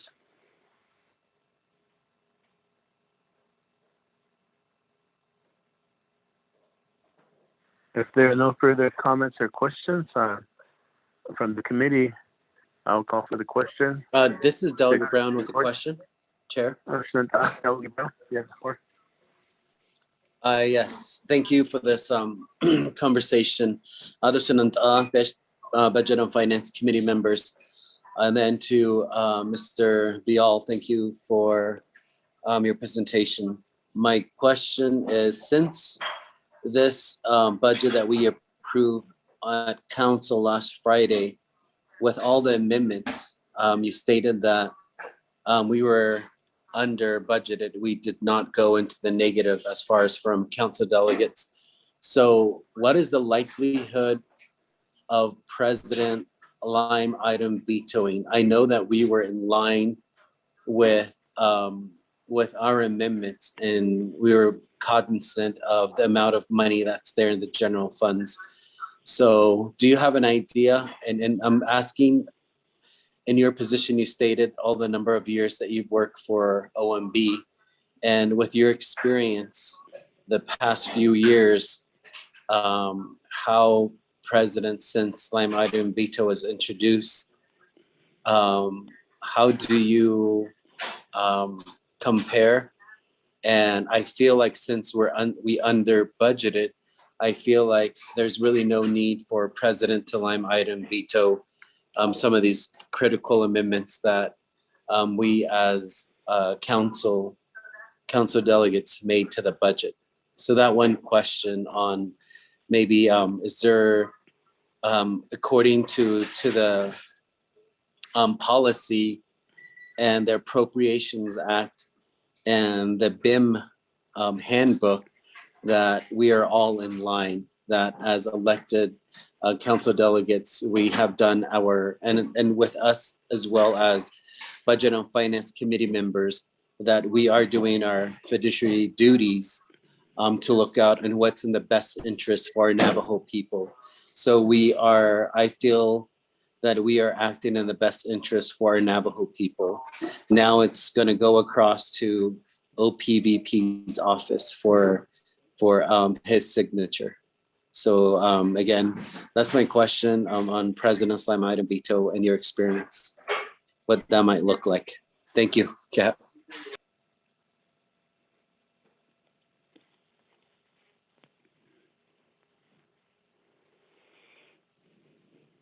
Okay, for that question. Any further questions, comments? Then back to Mr. Biel, response.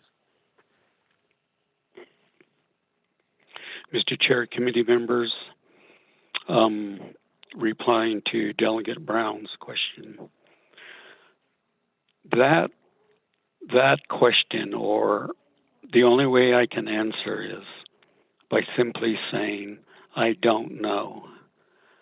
I do not work in the president's office, so am not aware of any issues, problems, concerns that they've seen or observed. I know that the president will typically ask the division directors, what do you think about the budget?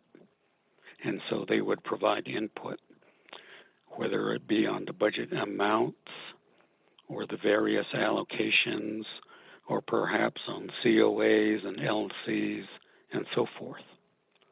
And that would all go into his thinking, as well as the vice president, about what they want to do ultimately with the budget resolution and the budget that's submitted to them. And all I can say is that since the line item veto power has been provided, there typically have been line item vetoes. Sometimes they're small in scope, sometimes they're significant. But at this point, Mr. Brown, Delegate Brown, I can't really say anything more than that. Thank you.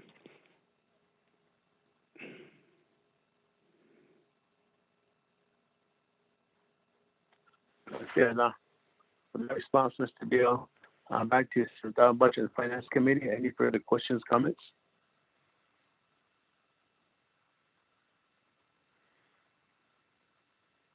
I'll call for the question to accept the report from Mr. Tommy Biel, Office of Management Budget. There are no further questions. Ms. Heather Springer, if you have this roll call vote to accept the report. Yes, I can. Honorable Elmer P. Vigay, how do you vote? Honorable Nathaniel Brown, how do you vote? Delegate Brown votes green. Honorable Nathaniel Brown votes green. Honorable Amber Knezba Crotty, how do you vote? Shadeja, this is Delegate Amber Knezba Crotty. I'll vote red. This is not a done deal. Thank you. Honorable Amber Knezba Crotty votes red.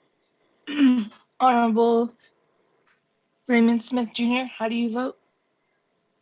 Green. Honorable Raymond Smith Jr. votes green. Honorable Jimmy Yellowhair, how do you vote? I'll vote green. Thank you. Honorable Jimmy Yellowhair votes green. Chair, you have 3 members in favor, 1 opposed, and chair not voting.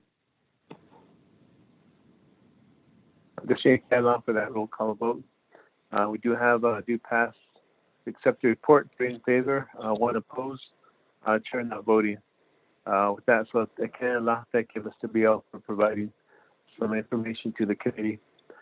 Next on our agenda, item C, is Mr. Elizabeth Whittier, interim nomination controller. Mr. Gay, are you on the line with us? Yes, thank you, Mr. Chair, committee Thank members. you. You have the floor. Yeah, good afternoon. This is Elizabeth Begay, and I'm here to present the hardship assistance, the status. Before that, I emailed Peggy the updated CARES Fund expenditure report. Just want to check if everybody received them. That updated expenditure report for the CARES Fund includes the monitoring comment for the infrastructure project. I just want to state that there's 22 business units established for the CARES Fund, and out of that 22, 5 business units were for infrastructure projects. And I just want to go over the monitoring comment for those infrastructure projects. The first one is a business unit assigned for the Division of Community Development for bathroom addition. And that's for the 2.2 million.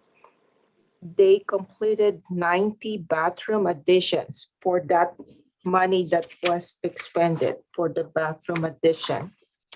For the next one, business unit is for the DIT broadband.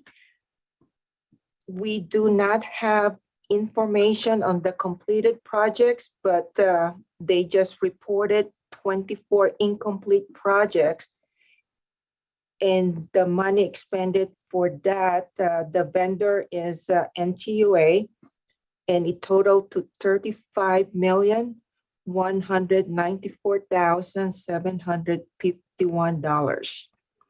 Of course, NTUA returned money of 5.9 million.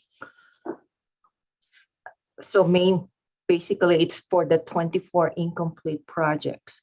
The next infrastructure project is the solar project, and that's also assigned to NTUA, and they reported 455 out of 575 projects completed.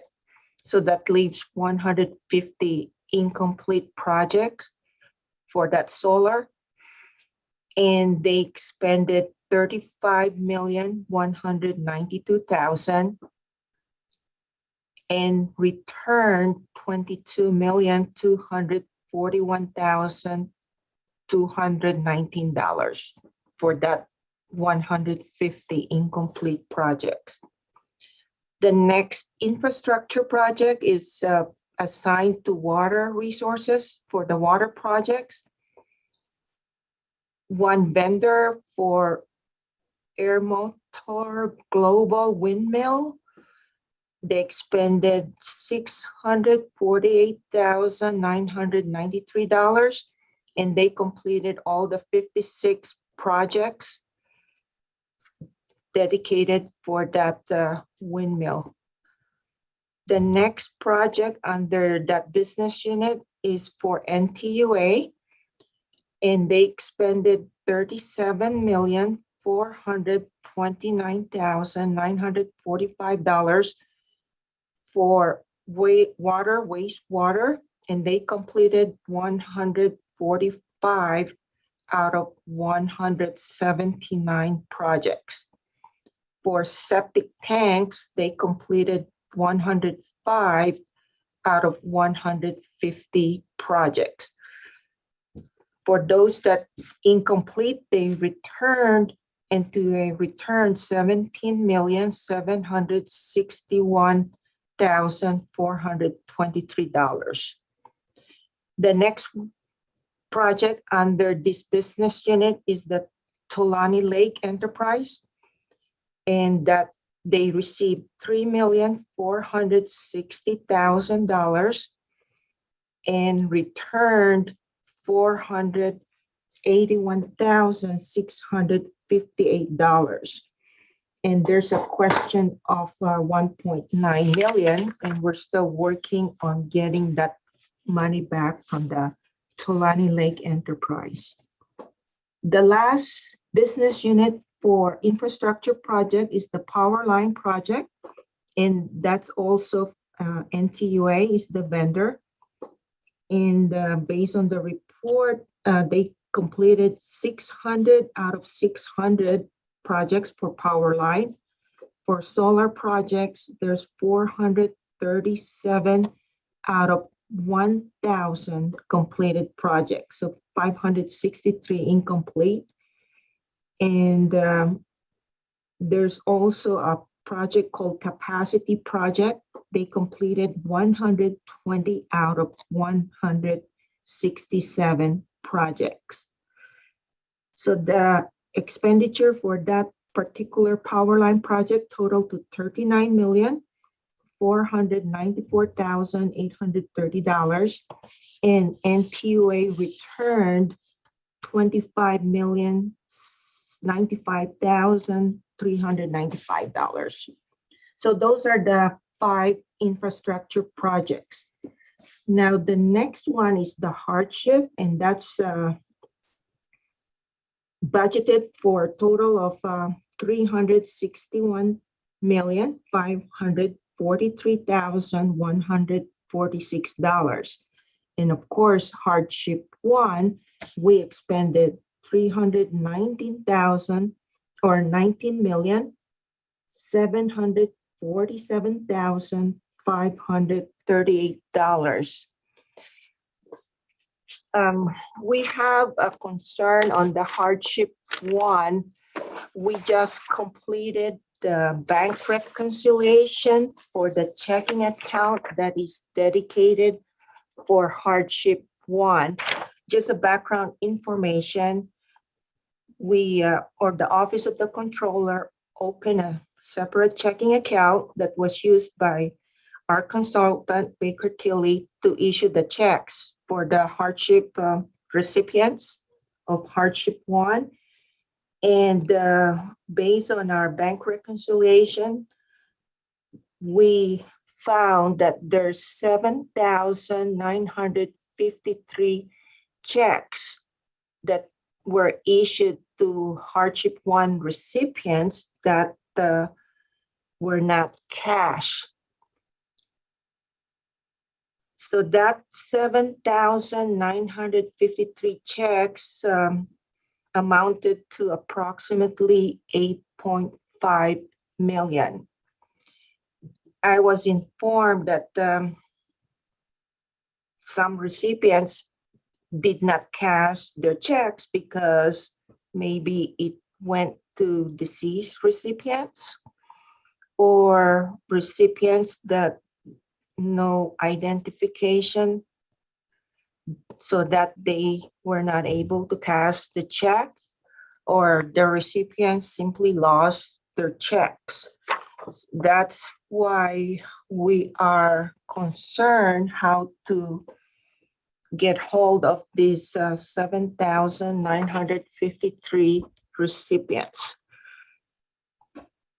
It was suggested that we can do radio announcement stating that those recipients of hardship 1 should come to OOC to surrender their checks so that we can reissue a new check, because those checks are already considered stale dated. That's one option. The other option is for OOC employees to call each individual, the 7,953, and ask them to come to OOC so that they can be issued a new checks.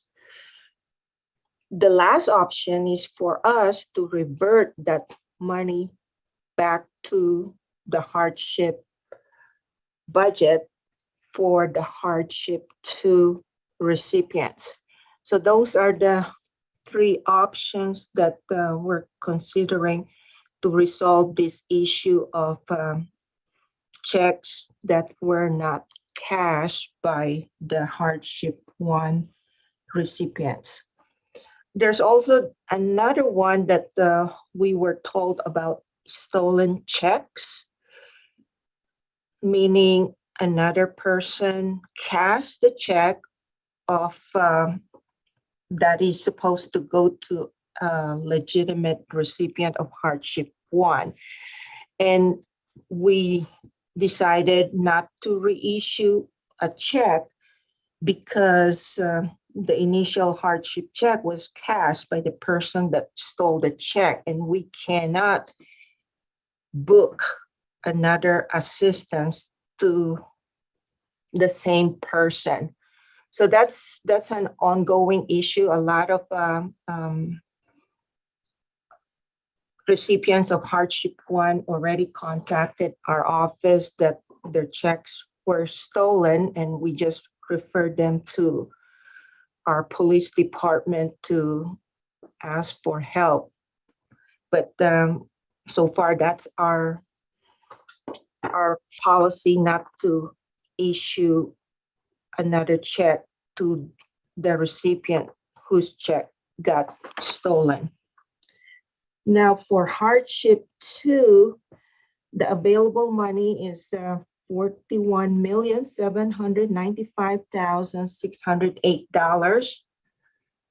To date, we received 25,740 applicants. That's including the wait list from the hardship one. And based on the number of applicants that we received, we were off. We expected around 90,000 applicants, but we were off like 65,000. But we still have 3 weeks to go before the close of the application period of September 30th. Hoping that more applicants will come in and submit their application. But that's the statistics we have on the hardship two application. And for the 800 number that was set up, we received a total of 17,316 calls. And we resolved or called back 9,646. And there's leaving a 7,670 that we have yet to call. So that's the 800 number. And for the issue with our former consultant, we received the database. They allowed us to download the portal, but we found out that what we got needs to be cleaned up, if you will. It's according to our consultant that is helping us. It's just the data needs a lot of cleanup. I just want to quote them, it's a mess. So we're still working on that so that we can be able to use it. So to date, we still unable to use the database from our previous consultant. And with regards to the vital records database, we're still working on getting that as well. That concludes my report, Mr. Chair.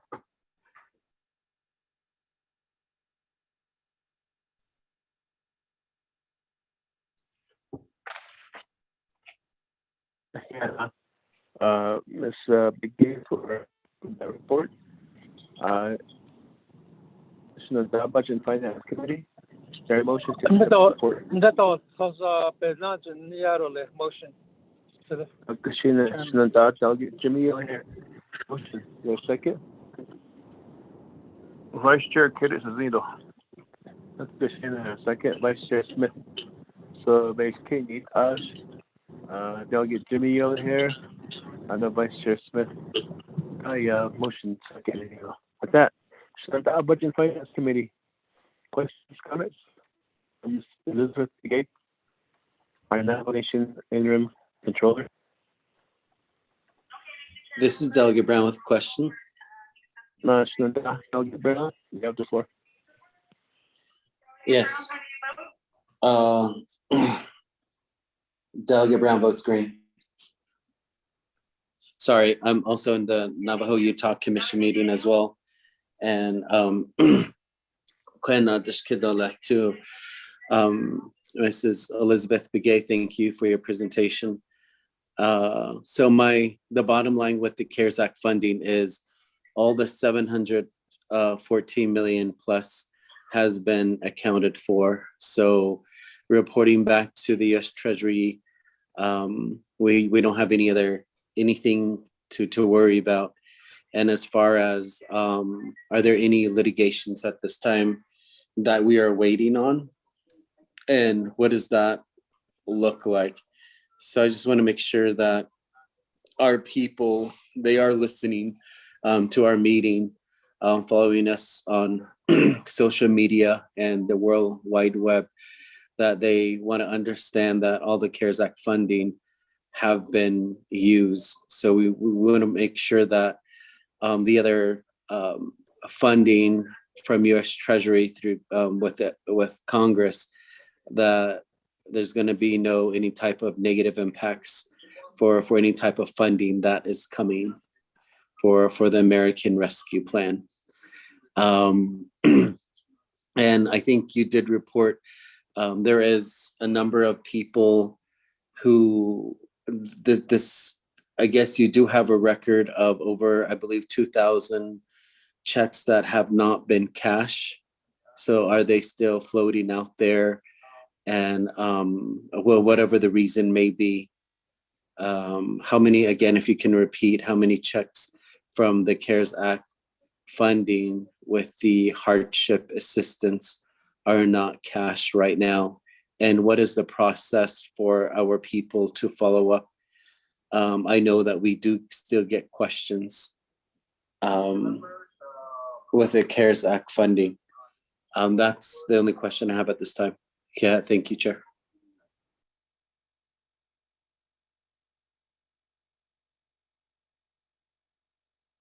Thank you for that question. Any further questions, comments? Senate Budget and Finance Committee. Chairman Henio, this is Delegate Crotty. You have the question. Yes, thank you. I appreciate the report from Acting Controller Ms. Begay. Ms. Begay, when does your are you under contract? I'm just trying to understand as we move forward how long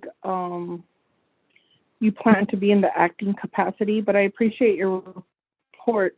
My second question is regarding your update on the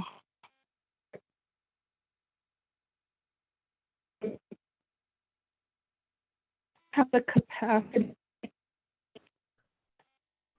for working with the people plan a distribution of the ARPA funding as hardship. Do you have the team there and the capacity to meet that need? Because that would be more than what the hardship 2 required. Could I get that insight? Thank you, Chair. As we develop and especially as winter's coming, we're looking at how we can provide some direct support to our Navajo constituents. Thank you, Chair. Chair Henio, this is Peggy. We didn't get. Thank you for that. Thank you for that question. Senate Budget and Finance Committee. Peggy. Shadeja, we didn't hear your total comment. It was kind of patchy. Could you repeat that, please? Yes, I hope this is better. Chairman Henio, are you able to hear me? That's better, a whole lot better. Okay, thank you. I appreciate that. I just have to rely on the internet folks to provide a signal. Thank you, Chair, committee members. My question is for Acting Controller Begay. Thank you for your report. I appreciate the insight that you're providing the committee. I did have a question in terms of your acting capacity. In what are you part of a team to search for a controller for the Navajo Nation? Where are we at in terms of getting a controller to be come before the council to discuss and nominate and approve a potential nominee? The second part of the question is hardship 2. I know that you had requests for unmet need to finalize and to finish that out. We're also looking at winter, and our constituents are asking for direct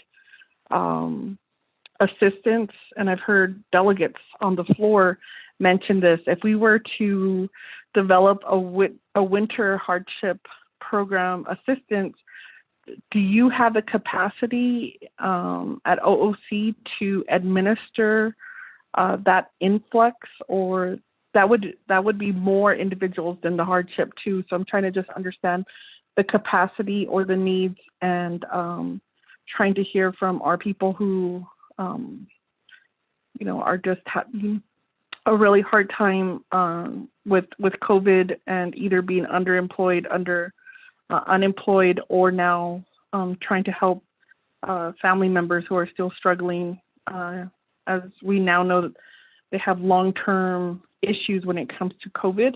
So I just need to know if you have that capacity. Thank you. Okay, thank you for that question. Back to Ms. Elizabeth Begay, nomination acting controller, interim controller, sorry. And there's questions from the committee. Yeah. Thank you, Mr. Chair, committee members. Thank you for the question of Delegate Brown about the CARES Fund, the $714,143,428. That's all accounted for, and it's all expended except for the hardship 2 that's ongoing, the 41 million. And all the incomplete projects that I reported for those vendors like NTUA, they returned back the money to the Navajo Nation. That's why it was reallocated to the hardship program. And as far as the litigation, there is no litigation that I know about, but of course, DOJ can respond to that. And for the checks from hardship 1 that have not been cashed, that totaled to 7,953 checks, which is equal to 7,953 recipients. So each check is equivalent to 1 recipient.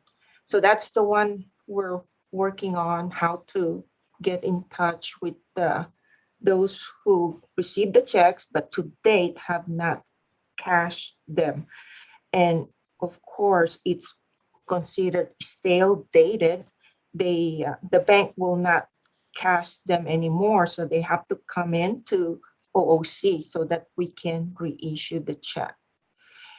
And for Delegate Crotty's question regarding my acting status, yes, I'm under contract, and my contract is supposed to end February of 2022.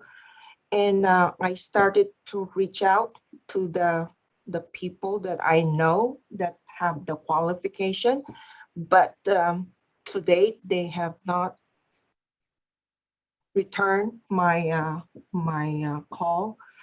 And as far as I will be part of the team to do a search for a permanent controller. I would like to be part of the team. We really need a permanent controller here, as I'm just in the acting capacity, and as you know, I'm retired from the office of the Auditor General, and I just accepted this position to help out with the Navajo Nation. And as far as our capacity to handle winter hardship, we just did this particular CARES Fund hardship program because it was assigned to OOC. And of course, the first hardship was outsourced to a consultant, and the second hardship we handled internally within OOC. We have to hire 70 temporary employees in order to manage this. We basically doubled the number of employees within OOC. And it was a very hard undertaking to manage all these 70 additional employees. And if the Division of Social Services, I believe, has the capacity to handle such undertaking relating to hardship or any social programs, if you will. Thank you, Mr. Chair.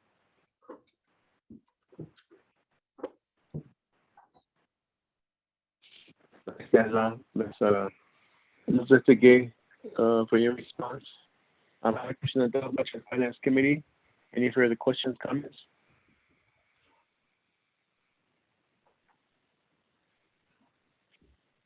This is Delegate Yeller, Chairman Hennier.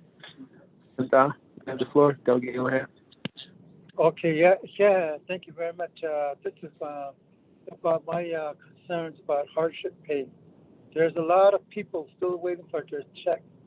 Now you have a new procedures under your operation, acting controller. How far are you heading on this pay up to these others that have not received their hardship pay? Has this follow-up has been meeting on, and are we still waiting for the and are you still waiting for it? What's going on? That's my question.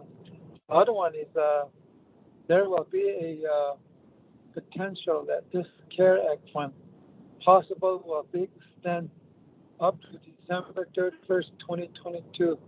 This is by Tom O'Halloran, and he's working on hoping that this is going to be very good for us, Navajo Nation, so we can benefit this money down to $0, and that's for good news on non-state Congress. The Chairman. Thank you, Adnan, for that question. Delegate here. Any further questions, comments? Budget and Finance Committee.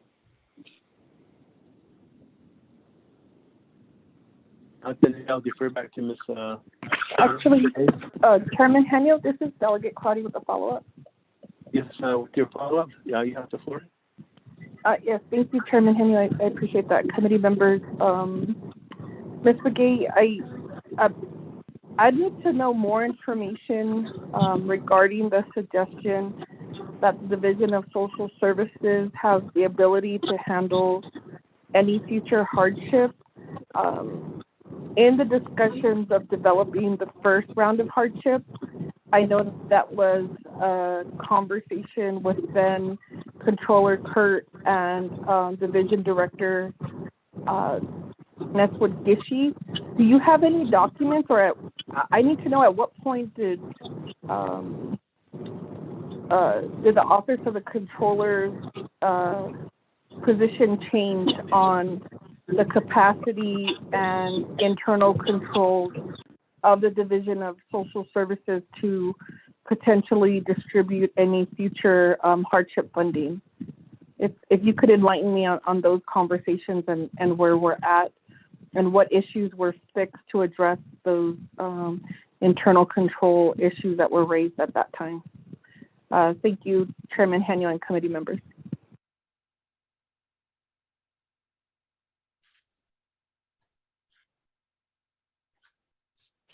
Thank you for that question. So I'll defer back to Ms. Begay for a response. Yeah, thank you, Mr. Chair.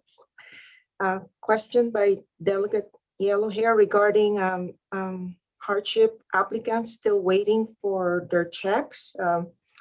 For hardship 1, those pending checks, there were 2 groups.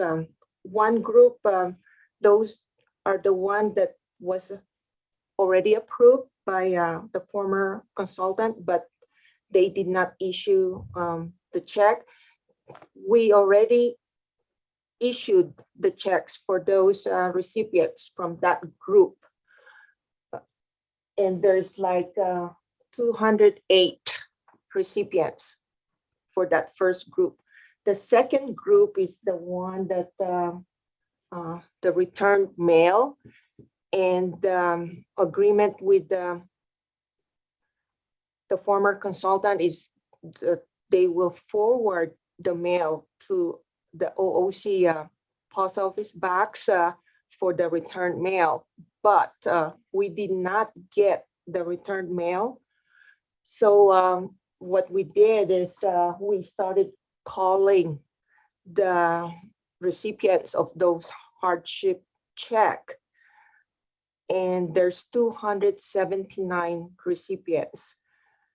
We are still working on that.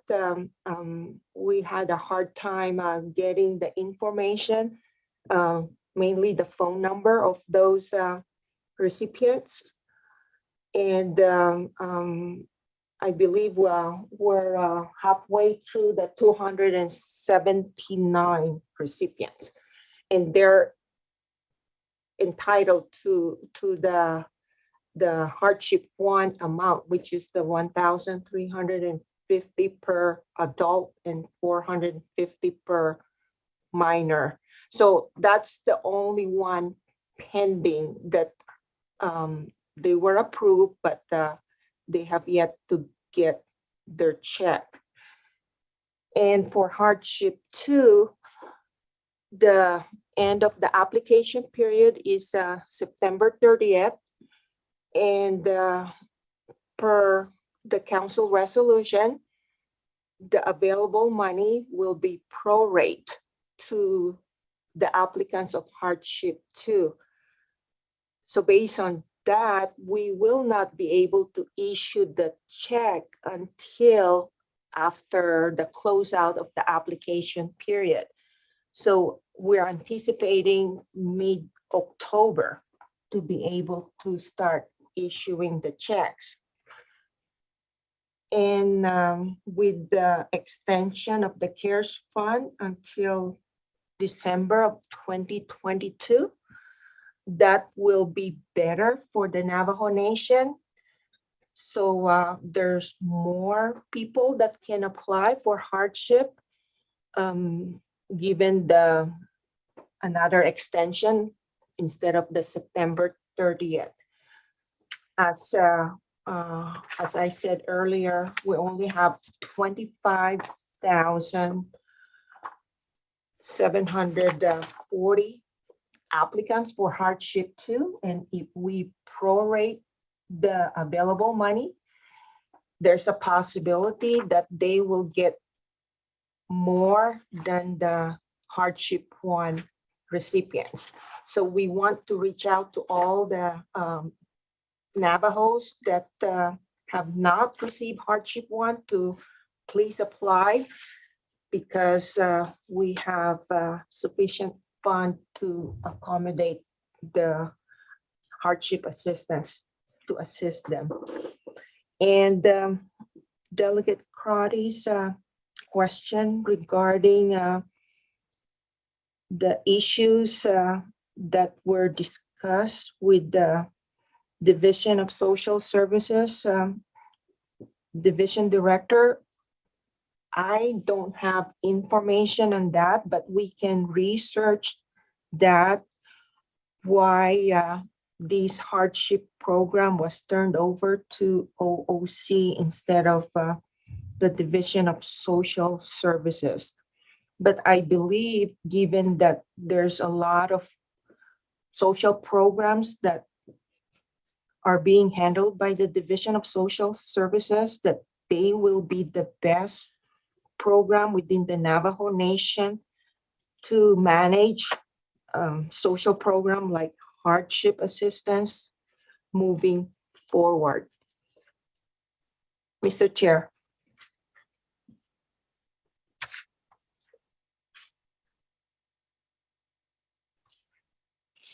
Okay, thank you for that response, Ms. Begay.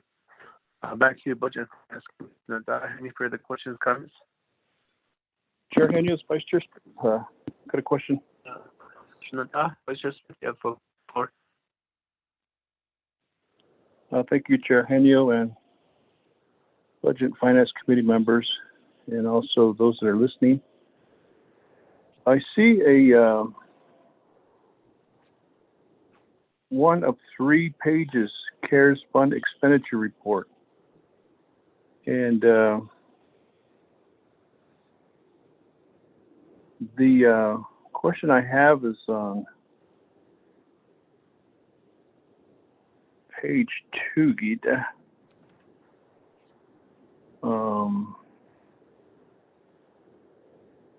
Trying to look it up right away. It's on Talani Lake Enterprise.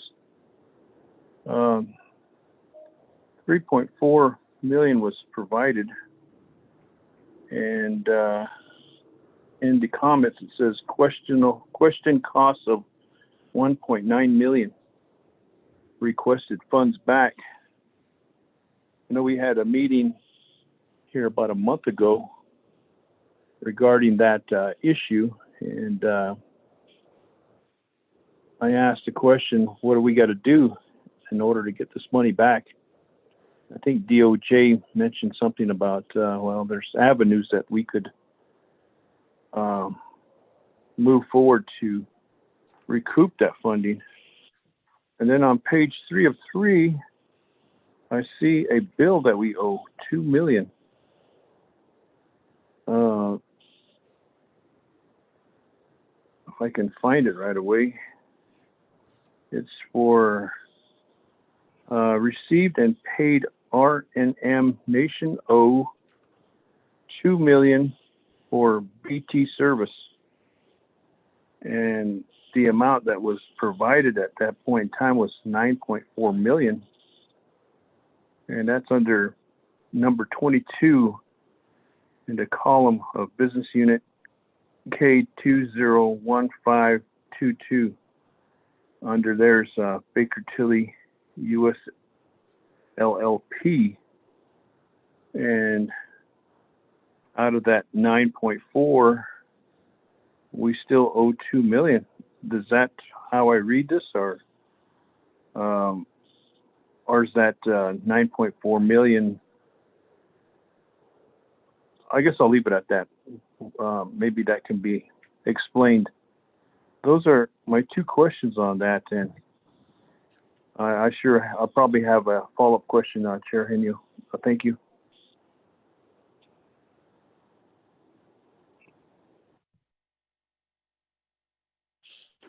Krishna, thank you for that question. Any further questions, comments, committee members?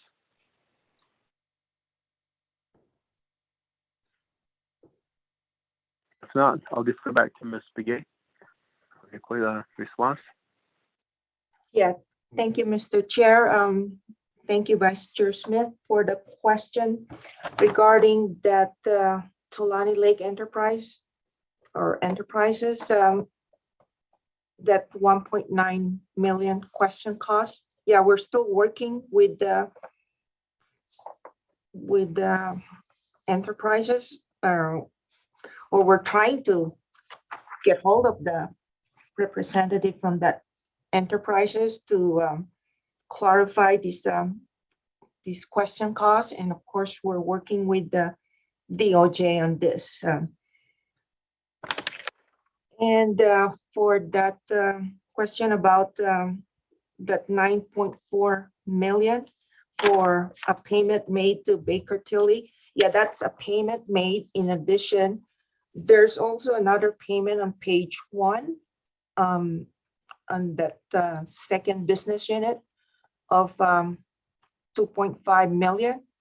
So we paid that consultant 12 million for the services that they provide. And of course, there's a note there that was included, and we're still working on these additional billing that they sent to us for that 2 million. Mr. Chair. Okay, thank you for that response. Back to Budget and Finance Committee. Any further questions, comments? Chair Henius, Vice Chair Smith. Vice Chair Smith, you have the floor. Thank you, Chair Henio, and also the Budget and Finance Committee members. On this question that I posed, thank you for the answer on that, Acting Controller, Ms. Begay. The question now is, we have a total at the bottom saying 714 million. However, there's 41.7 million that's reserved for hardship. Is it my understanding that we owe 2 million to Baker and Tilly? So if we owe 2 million, will that subtract from the hardship and make it almost 40 million or 39 million? That's my follow-up question. And if that's true, then when will we be able to have a true figure on this? Because this hardship is closing September 30th. And depending on the number of applicants and divided by the number of applicants and then divided into the 4.7 million, 41.7 million will give you an equation of how much is going to be paid out to the second round. The other one too is this Kalani question costs 1.9 million. So they still have that money? Is that the way I understand that? Is that, and all the rest that have been listed, there's no pending charges, or is that everybody's cleared and on their behalf of what was afforded to them? Like, for instance, on the first page, you see NECA. It was 2.2 million bathroom additions and 3.5 original for the 140 bathroom additions at 25K. Bathroom additions completed 64%. So does that mean 64% of that funding? Could you explain that too on number 1, business unit number 201500, bathroom additions? Thank you, Chair. Any?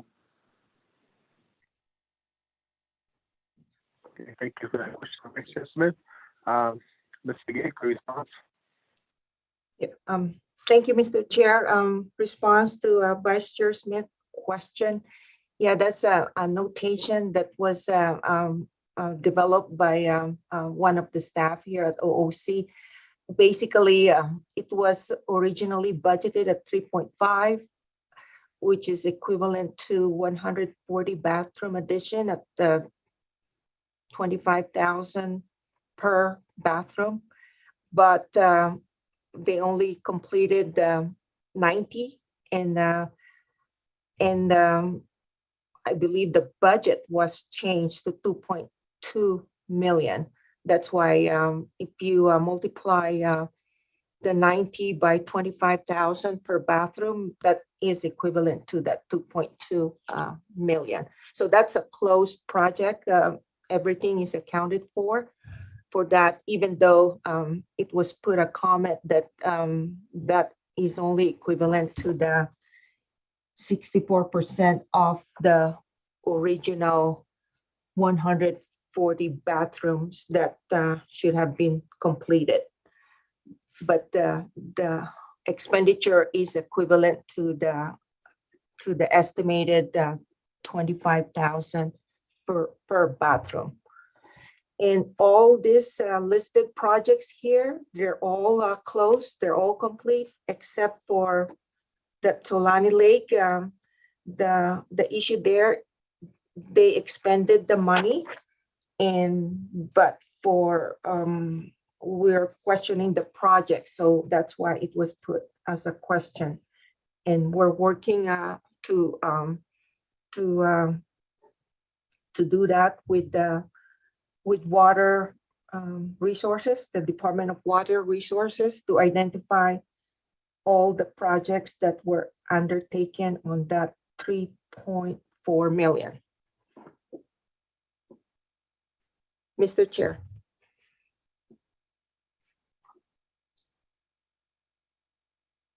Hey, thank you for that response. Back to Budget Finance Committee. Any further questions, comments? Chair Henry, a follow-up question, Vice Chair Smith. Yes, Vice Chair Smith, you have the floor. Yes, I did ask a question on that 2 million to Baker and Tilly. Since we owe that, is that going to be? Is there money for that, or is there? How does that work? If we owe 2 million, according to what's on the notes here, and if we shouldn't have to pay for that, then would that be taken out of the hardship assistance too? And it'll bring the figure down to approximately 39 million rather than 41 million, approximately. Chair Henio, thank you.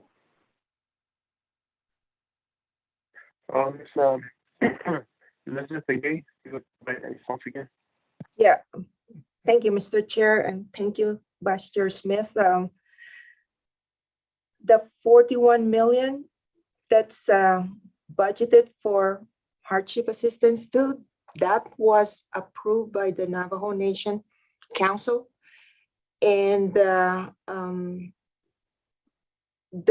2 million for Baker Tilly that we're still working with their billing, it will not be deducted from the 41 million because the way the council approved the hardship to expenditure plan, everything will go to the hardship assistance too. So we have to find additional resources to pay the Baker Tilly the invoice that we're still working with them because we have some question on the invoice. Mr. Chair. Thank you, Ms. Begay. I help you that response that none of the 41 million will be used to pay out. They have to look for some other money. What's your say? Thank you, Chair Henio. That's a big concern, 2 million, and there's questionable on the invoice, I understand. When will we find out what's questionable and what's payable and what's not payable and what the amount is? It might increase or it might decrease. We don't know at this point in time, but we're at 2 million overshadowing us. And was that within the CARES funding? Is that support? Will we govern this? Thank you, Chair.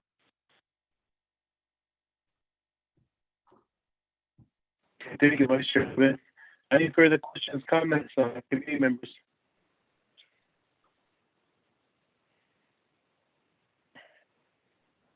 Chair Genio. This is Peggy. Peggy, you have the floor.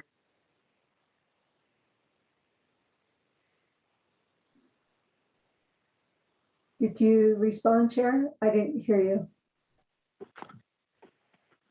You have the floor, Peggy. Thank you.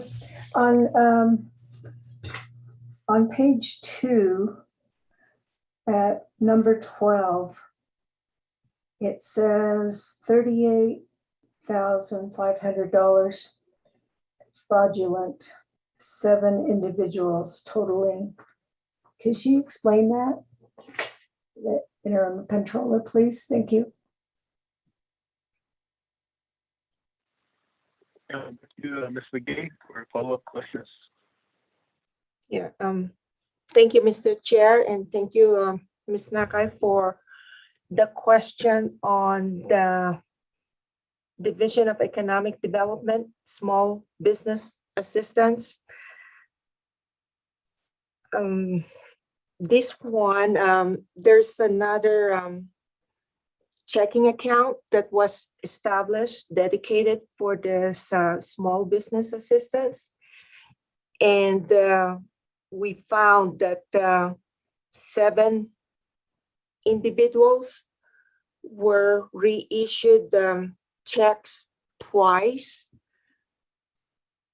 And when we asked those individuals or small business people to return back the check, they refused. That's why we coded it as fraudulent.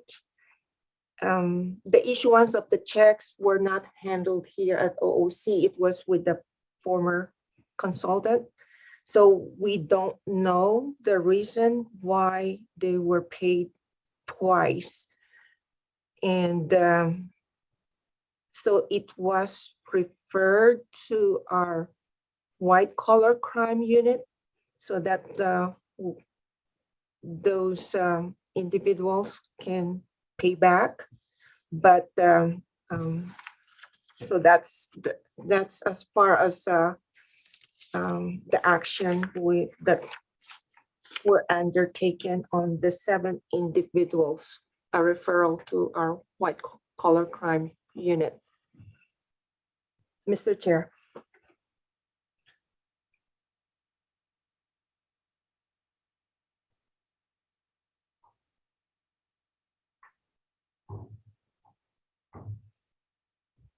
Hello there. Can you hear me? This is Chair Henio, sir. Chair Henio, this is Vice Chair Smith. Okay, there you go. This Ms. McGee, I got knocked off the call here, so Ms. McGee, complete her response.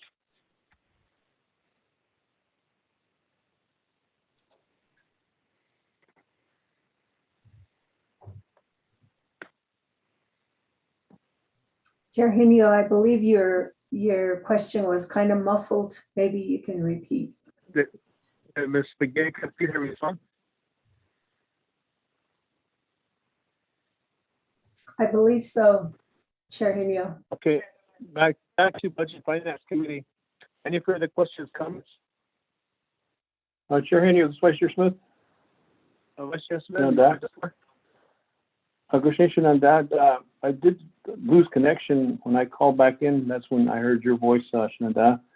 I didn't get the question answered that I posed, but I do have another question. I don't know if it was posed during the time I was trying to call back in. But on number 12, Shananda, there's business unit K201511, and it has small business assistance. And in the comments, it talks about approximately 4,261 artisan and businesses, 7 individuals totaling 38,500. Something about fraudulent. Shananda, that's a question on what's going to take place on that. Is that how is that going to be handled on that behalf? Thank you, Chair, and you.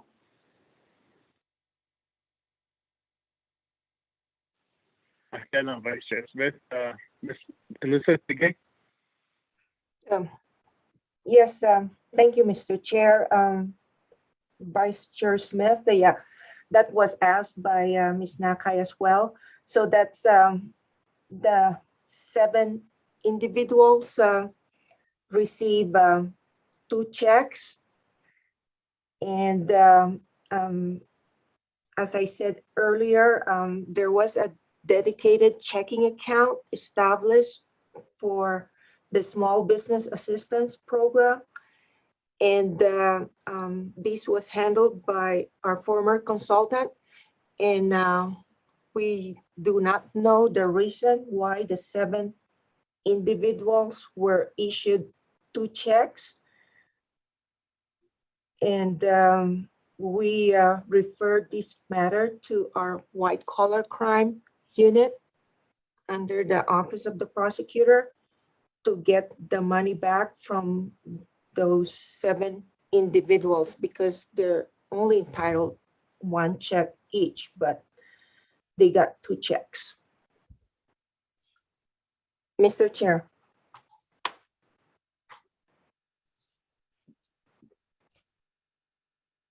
Okay, thank you, Ms. Begay, for that response. Back to the Budget Finance Committee.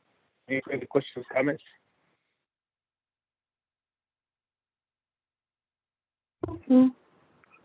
Chairman Tenyo, this is Delegate Crotty with the question. Sir, Delegate Crotty, you have the floor. Thank you, Chairman Tenyo, committee members. Ms. Begay, do you have, a few weeks ago, the Budget and Finance Committee passed the FRF process. I voted red because it just mimics our current situation when it comes to projects and proposals. And we all know that there's challenges and backlogs. But what I need to know, and has not been identified in our last leadership meeting, gosh, that's been over a month ago, different divisions spoke about the need that they'll need from ARPA to like program projects that they'll be requesting, high level, not a breakdown, because certainly they do not want to let us know the projects yet. But how much is the Office of the Controller going to request for support to process these ARPA / FR, is it FRP or FRF proposals? Thank you, Chair.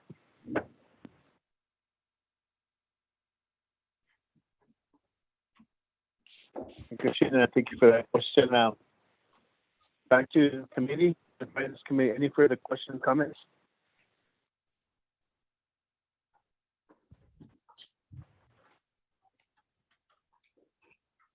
Dr. Nayan, refer back to Ms. Begay for a response. Yeah. Thank you, Mr. Chair.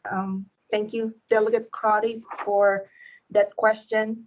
We did submit proposal for the ARPA budget, and we identified personnel. We need additional personnel to help us manage the ARPA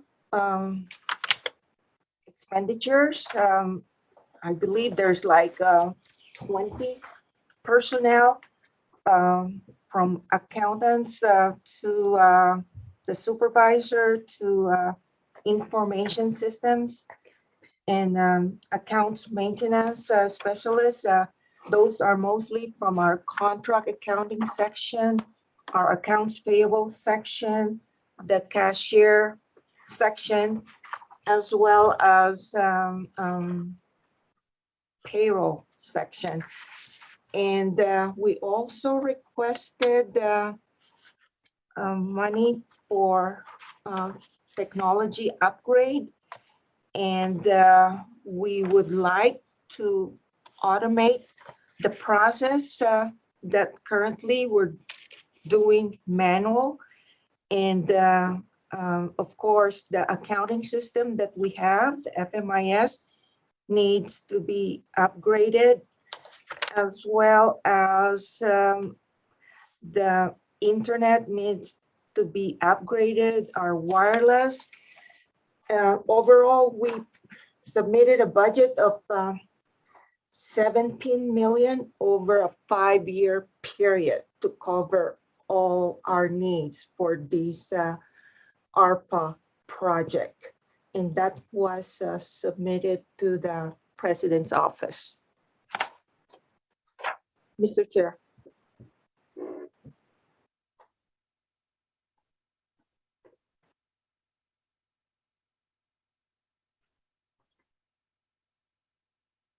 Okay, thank you for that response.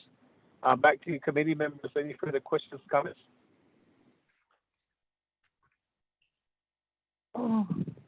Chairman Henyo, this is Delegate Crotty. The floor for a follow-up. Yes, thank you, Chairman. I'd like to, so my calculation, that's about $85 million. And if I could request, Chair, at our next meeting or prior to our next meeting, that we get a breakdown of how Office of the Controller is requesting for ARPA FRF funding. I think that would be important as the oversight. We should know how our programs are requesting for ARPA. An additional request should be made for OMB, unless, Chair, you have that information, and I'd appreciate that maybe we could just forward it to the committee for review.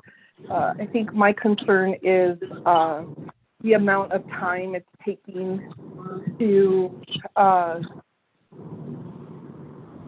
provide relief and recovery. And so I think I'm just trying to find some logical way to understand where we are in the timeline and how we're going to create a system that that moves these projects along, understanding that we have to do this by 2024 and then fully encumber by 2026. And we're still dealing with projects that the council allocated Navajo Nation funding from 2016. So we have a good estimation how long it takes the nation to move along projects. So I'm concerned if there's not any real innovation, we'll have to start making hard decisions and trying to balance that with what we can do in the short, mid, and long term. Thank you, Chair and committee members.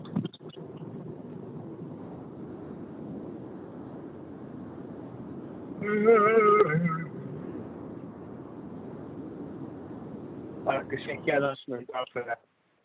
Questions and recommendations. Without any further questions, comments, committee members?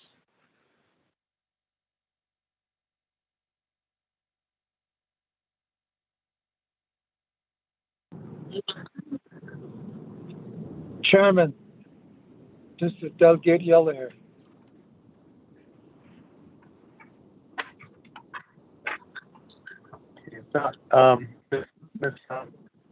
Again, you have no response to that.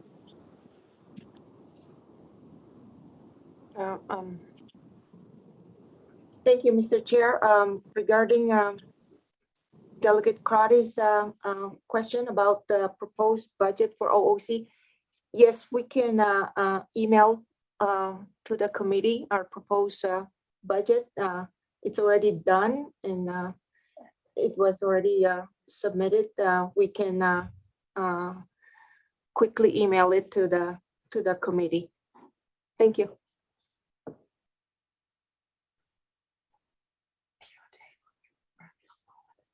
Okay, thank you for that response. Any further questions, comments? So that budget and finance, we still have 2 more reports that we need to hear. Then I'll call for the question on this report. If there's no further questions from the committee, Ms. Henry Springer, if you would lead us in a roll call vote to accept the reports. Yes, I can do that, Chair. Honorable Elmer P. Begay, how do you vote?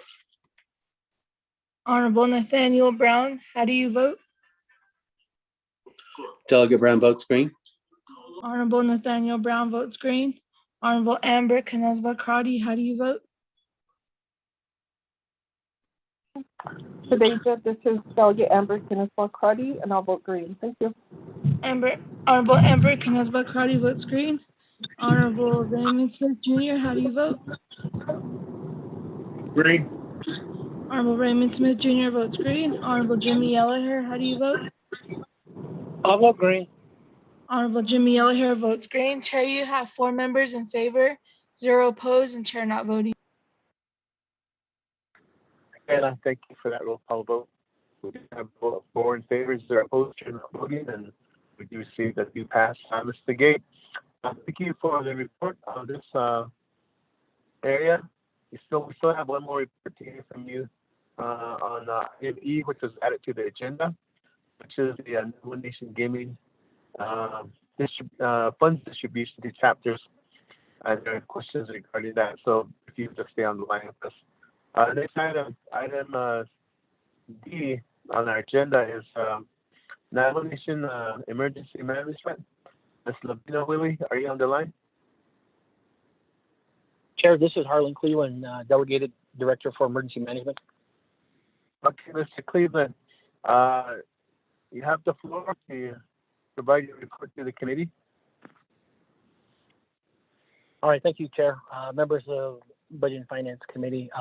Currently, I'm going to make it pretty short and brief. We are working in operation out in the field.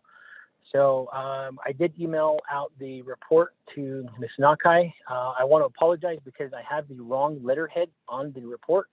I have the letterhead of the former president on there, not the current one. So I will update that once I get back to the office. But the memo that I had sent will serve as a request for a report on the COVID-19 donation. The Department of Emergency Management was tasked with the oversight and the use of the COVID-19 donation fund in response to the COVID-19 pandemic on the Navajo Nation. DEM, with the assistance of Navajo Department of Justice, DOJ, created a fund management plan, which is BFD-43-20. I apologize, I didn't attach that because the file was large, but once I get back to the office, I'll attach that. Once the fund management plan was completed and approved by BNF, a new business unit was created by OOC and OMB, which is N01476. We submitted all the appropriate documents to complete for the expenditures of the funds in response to the COVID-19 pandemic. Response funds expended were to support the Navajo Department of Health Command Operations Center, HCOC, as well as the Navajo Division of Community Development and their distribution of PPE supplies. NDEM was assisting NDOH with the funds to provide for wraparound services at the alternative care site in Chinle. DCD was also assisted with funds to cover the transportation of services, to deliver personal protective equipment, PPE, food, water, hygiene kits, and other supplies that were delivered to Navajo chapters throughout the Navajo Nation. NDEM also paid for continued services of our mass notification system to notify individuals on the Navajo Nation of the COVID-19 lockdown notices, as well as testing services, general message information to inform individuals about COVID-19. So that was kind of what we used that funds for also in our program. As the COVID-19 numbers are on the rise again, our office is working with DOH to purchase food, water, cleaning supplies for the COVID-19 positive individuals. So you're going to see on some of the attachments that I put open purchase orders to Basha's store in Window Rock to purchase food for those individuals. Our office is also supporting Navajo Nation chapters with food boxes for the COVID-19 positive individuals in their community. Our office is still in response mode to the COVID-19 pandemic, and purchases are going to be ongoing to support the response. That's kind of short, brief. I've attached a exhibit, which is going to be the job status inquiry. So you'll see that the budget was over $8,893,839. Some expenses were $1,419,234.58.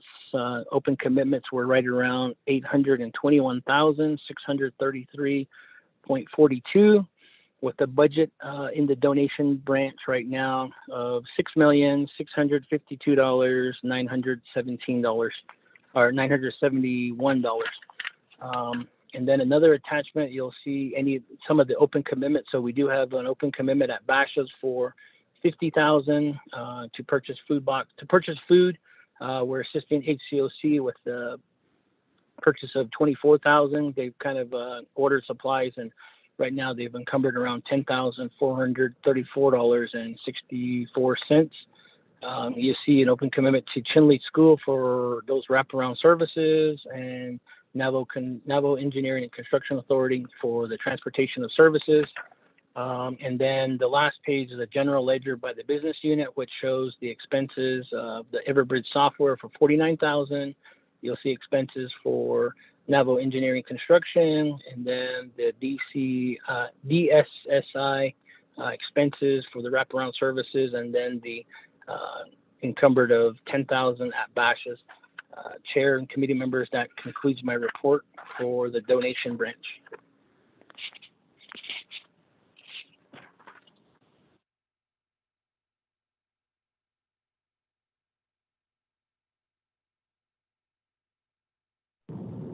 Chair dropped his call.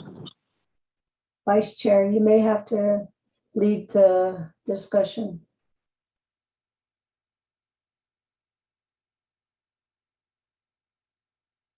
Committee members, is that the end of your report there, Mr.? Yes, sir, Vice Chair. That's the end of my report. Okay, thank you for that. Committee members, motion?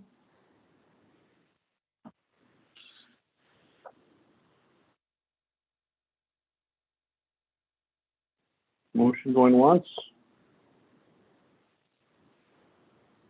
Motion going twice.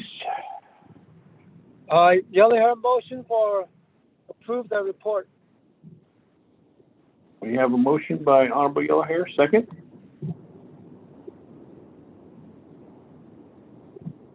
Second going once.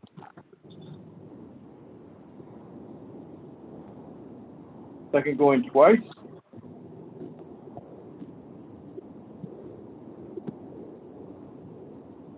Third call for the second.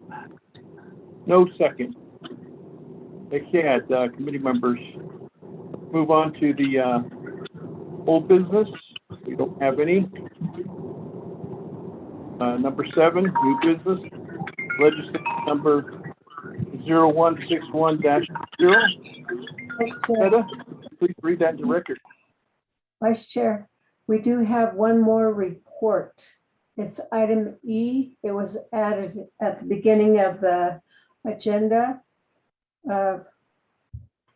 It's the gaming distribution funds, and the office of the controller is to provide a report regarding how the gaming distribution funds are paid out to chapters, because chapters are receiving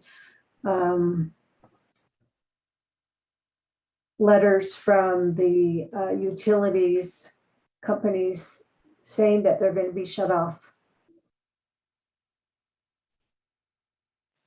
Hagushi, Shada, we'll backtrack. We do have a report. Do we have the sponsored report on board with us? Vice Chair Smith is Chair Henio. Chair Henio, have the floor. Go ahead. Okay, this was a request for report and for the controller to provide a report on the status of the Navajo Nation Gaming Enterprise funds that are distributed to chapters, and so the controller see what type of information she would have That was the intent of the adding this report, as far as availability of funds to chapters and then how they're distributed to chapters. Vice Chair Smith. Thank you, Chair Henio. At this point in time, do we have Ms. Begay to give us a report on this item that has been brought forth? Ms. Begay? Yeah, thank you, Mr. Vice Chair Smith. Budget and Finance Committee, I'll have Rob Willie, our accounting manager, to do the report. Go ahead, Rob. Okay. Good afternoon, Mr. Chair. This is Robert Woolley, Accounting Manager for Office of the Controller. May I proceed? Yes, you may. Okay, thank you, Mr. Chair. Members of the Budget and Finance Committee, I sent out an email to Peggy. Hopefully, she shot that out to y'all. It's actually a memo from Dominic Y'all back in February 5th, 2021. So I'll give you a few moments to see if you have that in your email. Committee members, do you have that, your email? Committee members.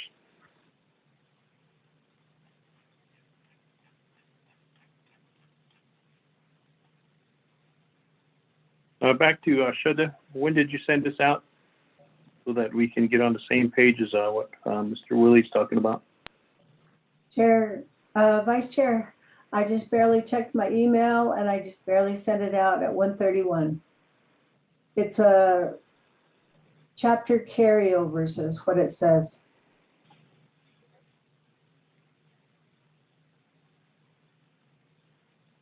Thank you, Shudda. Unfortunately, my internet dropped too, so I'll have to wait till it catches up. Committee members, do you have your copies in front of you?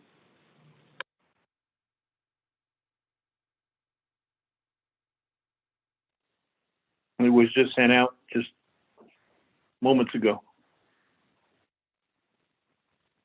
I don't hear anything, so go ahead, Mr. Willie, proceed. Thank you, Mr. Chair. The memo is actually from Office of Management and Budget. It's the carryover from FY20 into FY 2021.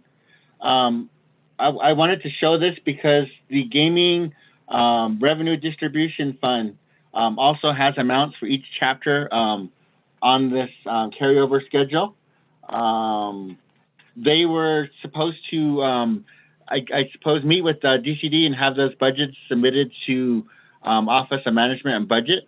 Currently, there are only 23 budgets that are set up, and we're almost near the end of the fiscal year. Out of that amount, I believe there was 6,000 that has been spent on utilities. So only a very few chapters have utilized it. It's very late in the game if they're going to try to utilize it, but the amounts for the carryovers are indicated on that report. The Gaming Revenue Distribution Fund is the one which approved utility payments for the chapters, and I believe it was done several years ago. I think possibly 2017, 2018. So this money's been carrying over each year. There's currently an amount of about 13 million sitting in the account. There hasn't been any new allocations for any utilities or any other type payments out of this account, although there has been suggestions in the past, but there has yet to be any legislations approving that. So I'd be happy to entertain any questions at this point in time. The amount sitting in the Gaming Revenue Distribution Fund currently is $13,262,126. So I'll be happy to take questions. Thank you, Mr. Chair and members of the Budget and Finance Committee. Mr. Willie, thank you for that. Committee members' motion. This is Delga Brown. I'll go ahead and motion. I'll recognize Honorable Brown's motioning party. Second. Yellow hair. Oh, go ahead. I'll recognize Honorable Jimmy Yellowhair. Committee members, any questions at this point in time? Pro Tem Smith, this is Delegate Crotty with a question. Honorable Crotty, I'll give you the floor. You may proceed. Thank you, Pro Tem. Mr. Willie, thank you for this update. So seeing that this memo is from over 7 months ago, I'm not sure. I guess my question, and talked about the budget, that we have the laws because things are not being completed in a timely process. The reason why I requested this report is chapters are submitting their invoices to be paid, and the invoices are not being paid, and so now the utility company is sending disconnection notices. Mr. Willie or Mr. Bial, would you be able to answer those questions, or is that a question to Division Director Dr. Yellowman? Thank you, Pro Tem. I received the report. I see that the funding is available. I guess the question is why, if there's only 22 business units, my assumption is there should be 110. And then how can this committee assist the chapters in utilizing the gaming distribution fund to pay and offset the utility costs? Thank you, Pro Tem. Thank you, Honorable Crotty. Committee members, any other questions regarding this report before I turn the floor back over to Mr. Willie?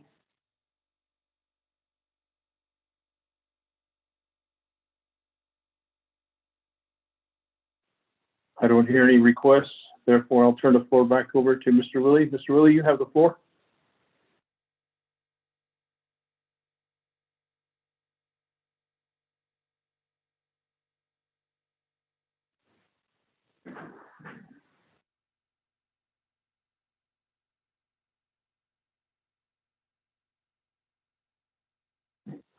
Committee members, can you hear me, or did I lose contact? I'm sorry. Okay, Mr. Willie, there's no other questions. There was a question posed by Honorable Crotty regarding the gaming distribution. You have the floor.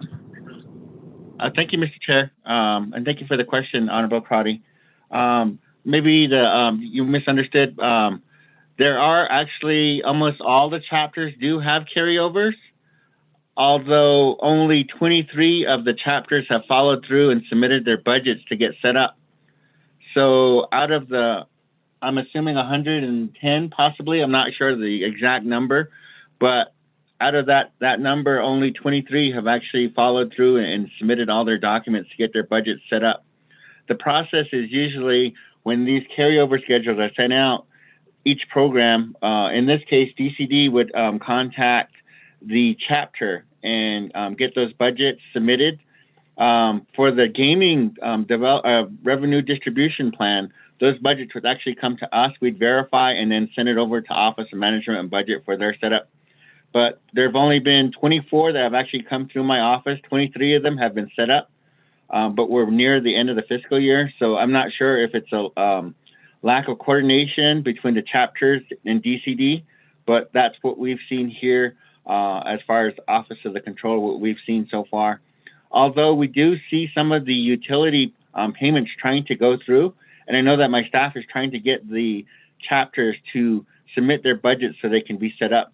So I'm not sure if Mr. Bial has anything else to add.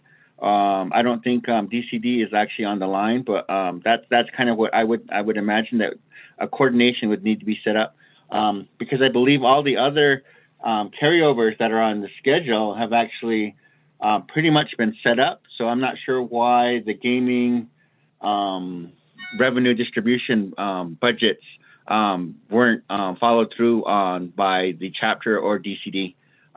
Thank you, and I hope that helps answer that question. Thank you, Mr. Willie, for that response. Back to committee members. Honorable Crotty, do you have a follow-up question? Pro Tem, thank you. If we could refer or notify Resource and Development as the oversight for the chapters regarding this issue, Chair, and and maybe they can request from Division of Community Development why these budgets were not submitted. And if we could add this report to our next agenda as a follow-up, just so that we're updated on what's happening when it comes to the Gaming Trust Fund. Thank you, Pro Tem. Thank you, Honorable Karate.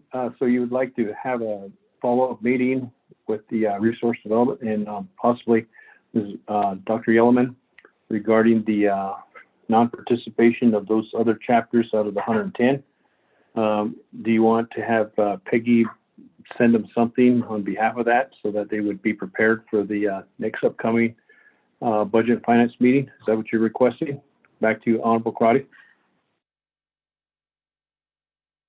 Thank you, Pro Tem. So the request is to notify Resource and Development Committee regarding this. I know with our schedules, it's hard to have a joint meeting, but I believe we're scheduling a session with Resource and Development regarding chapter issues. So if this could be recommended to be added to the agenda, and so both of the committees are aware of the issues, and we could provide some guidance or recommendations so that the chapters can utilize this fund. Thank you, Chair. Pro Tem. Hagoshi, Honorable Karate, we'll go ahead and notify the RDC, add that to the agenda. Peggy, could you facilitate that on behalf of Honorable Karate's request? Back to committee members, is there any other questions pertaining to this report?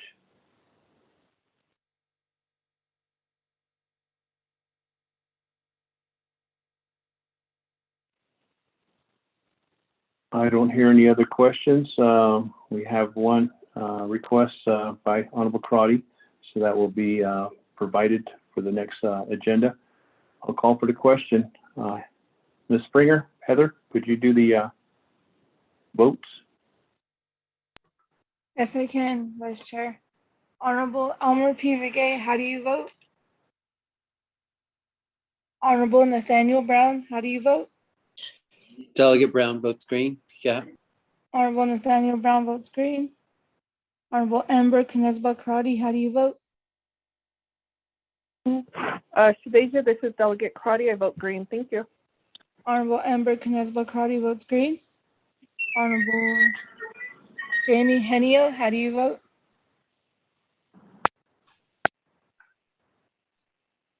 Honorable Jimmy Yellowhair, how do you vote?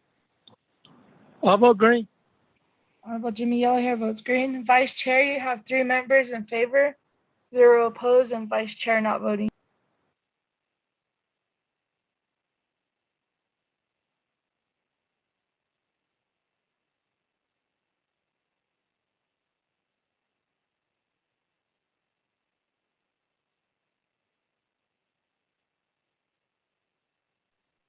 Vice Chair Smith, are you still on the call, or Chair Henio? I think we lost both of them.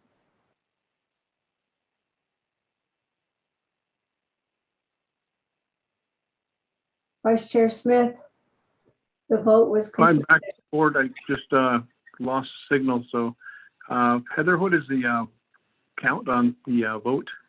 It's 3 in favor, 0 opposed, and Vice Chair not voting. Okay, thank you.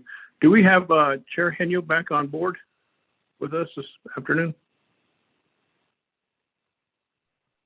Vice Chair, I don't see his, I don't see if he's called back in or not.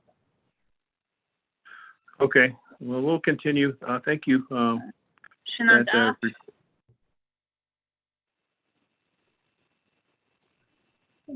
It looks like Chair Henio does have a phone. He has called in, so I don't know. I'm back on the line. Hagoshi, thank you, Chair Henio. I'll go ahead and turn the floor back over to you. There was a vote of 3-0, 301 on the gaming distribution for the report from OOC. I'll turn the gavel over to you. Chairman Henio, this is Delegate Otto So among the. Thank you, Chair Delegate Otto So. Yeah, no, Vice Chair Smith, are taking over. I was in a no-fly zone or no signal zone here.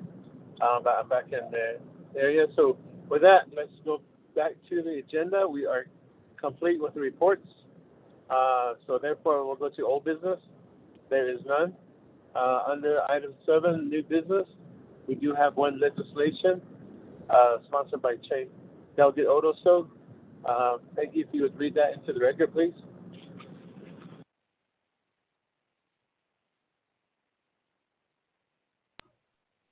Okay, thank you, Chair Fino and members of the Budget and Finance Committee. Legislation number 0170-21, excuse me, has been assigned to the Law and Order Committee, Vince Budget and Finance Committee, Vince Nabakia Committee. It's a proposed standing committee resolution, 24th Navajo Nation Council, 3rd year 2021, introduced by Odoso, sponsor tracking number 0170-21.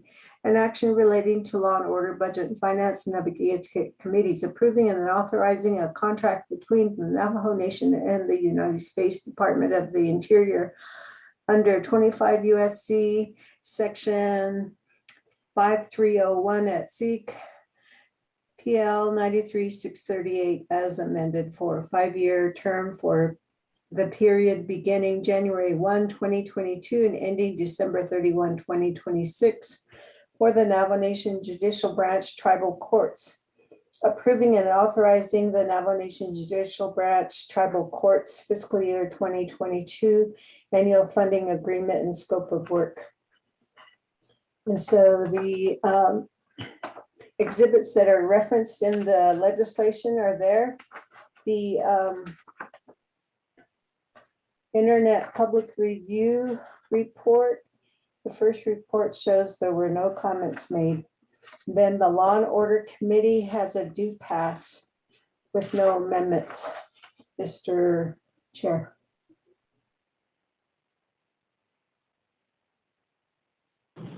Appreciate you along for that reading. With that, the Budget and Finance Committee, is there a motion to accept the resolution as written?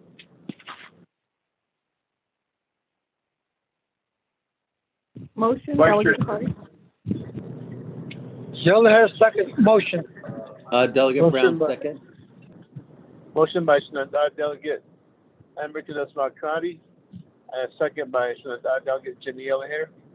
With that, Chair Delegate Odoso, you have the floor to introduce the legislation to the committee.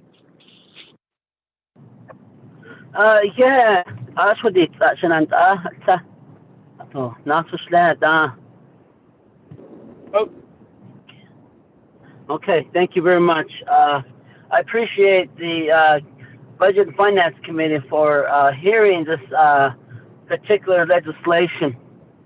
This particular legislation is the annual, the funding agreement of the 638 Public Law 93-638 contract agreement between the United States of America and the Navajo Nation pertaining to the judicial branch. This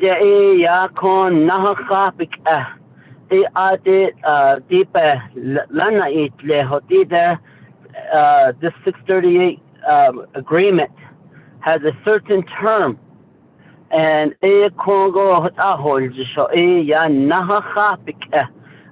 Washington de peso dashin tago Nate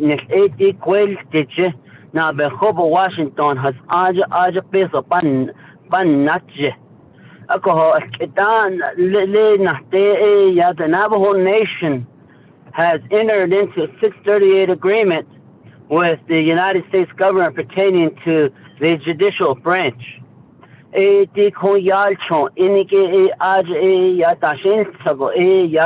Peso chon na behobo bequelte has agil wasje ako bequelte has agil wasje the questions at ego ya na hapik ajiyal lin was ako ya linige ba yelke ako ako ya repeson linige ya I see we have to approve these 638 funding agreements so that when the fiscal year hits under the 638 agreements, ya audit naha kapik ya lini naha nihichendet ako ya the Navajo Washington bekwelde ya hotel was ako ya ba chohon na adon the Navajo Nation ya through the contracting office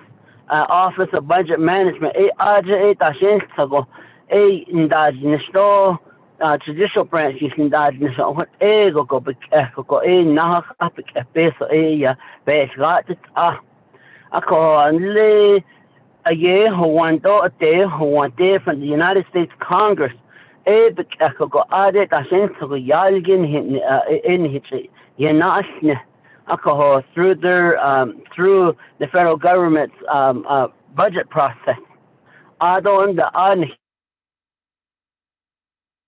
638 the Bureau of Indian Affairs the and budget formulation ako even ya koto ya ti da ni cheben ni listening adon da conscious da sin so sin ban da kisto leto ha shit ego ya did that not listening ako with that I would like to turn some time over to Mr. Steven City from the judicial branch who should be on the line pertaining to this particular legislation, or anyone or Madam Chief Justice. And Mr. Chair, can you call on one of the two to as my agent? Yeah.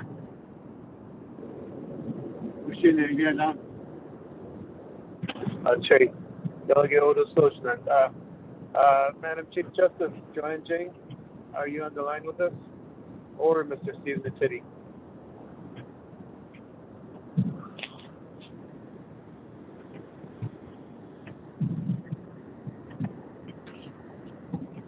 Good afternoon. Madam Chief Justice? Good afternoon. Yes. Good afternoon. This is Gwendolyn Williams, Senior Budget Analyst for the Judicial Branch. I will go ahead and answer any questions that are necessary for the process. Okay. Sponsor of legislation, Delegate Odoso had referred to the Navajo Nation Judicial Branch to add any additional comments. Do you wish to add any further comments or just stand for questions?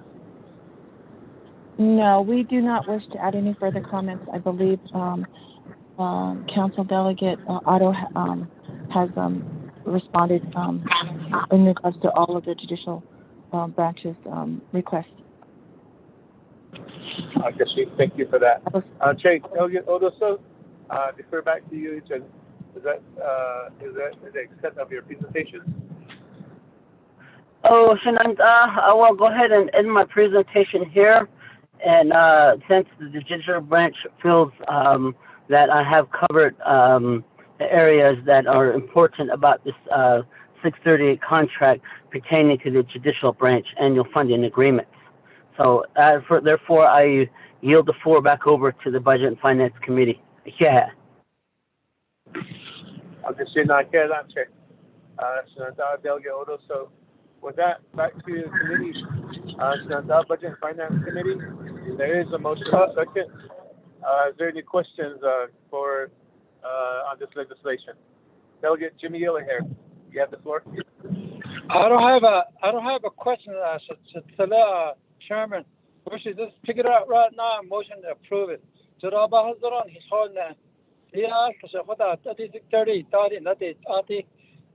this is fine. The budget to 638 can take care of the judicial branch for the next 4 years. We should motion and approve this legislation. It was just not all that. It's called candy cocker. Appreciate you guys offering comments. And Delegate Jimmy Giller here. Back to you, Budget and Finance Committee again. Any further questions, comments? Yeah, I got a question. This is Vice Chair Smith. Vice Chair Smith, you have the floor. Thank you, Chair Henio and Head on for this legislation in front of us. This question goes to Department of Justice. I know every other 5 years this contract is going to be up again, but in reading the contents of this, of the Exhibit A, it kind of throws a stipulation in there saying that depending on the the self-determination, and the self-determination is public law and 638 based off of the agreement here. The language in here says, if I can find it again, it talks about the availability of funds. Right here, number 4, funding amount, page 2, subject to the availability of appropriations. So in other words, this is dependent upon Congress, ANAHA, and if they don't appropriate this, then does that mean we are in a situation where we would have to pick up the cost on this? Is that what this language is kind of providing on behalf of the funding amount? And of course, the payment is going to be on number 6, and that is what Navajo Nation abides by being a contractor. So that is my concern on that. Is there any way to ensure that we have that 5-year provision based on that language? Is that my question is to DOJ, could we amend that language, or is that non-amendable under this number 4? Thank you, Chair. Thank you, Vice Chair Smith, for that question. Now mention Department of Justice. Are you on the line? Chair Henio, this is Adra from the Tax and Finance Unit, if I may. Yes, Audra, if you would provide a response, Vice Chair Smith. Thank you very much. Vice Chair Smith, unfortunately, I have not had the opportunity to review the proposed contract, and it is not a proposed contract that would come through the Tax and Finance Unit. So my answer is going to be general, in that usually the language that you described is something that is prescribed by the US government. And so it would have to be a discussion with their representatives about whether or not they are open to amending the language. But as you stated, usually what you stated is correct, that when it says that language, when it includes language that says funding is subject to approval or authorization by US leadership, then that means that it's not necessarily automatic. It doesn't, however, mean that the Navajo Nation would automatically be on the hook.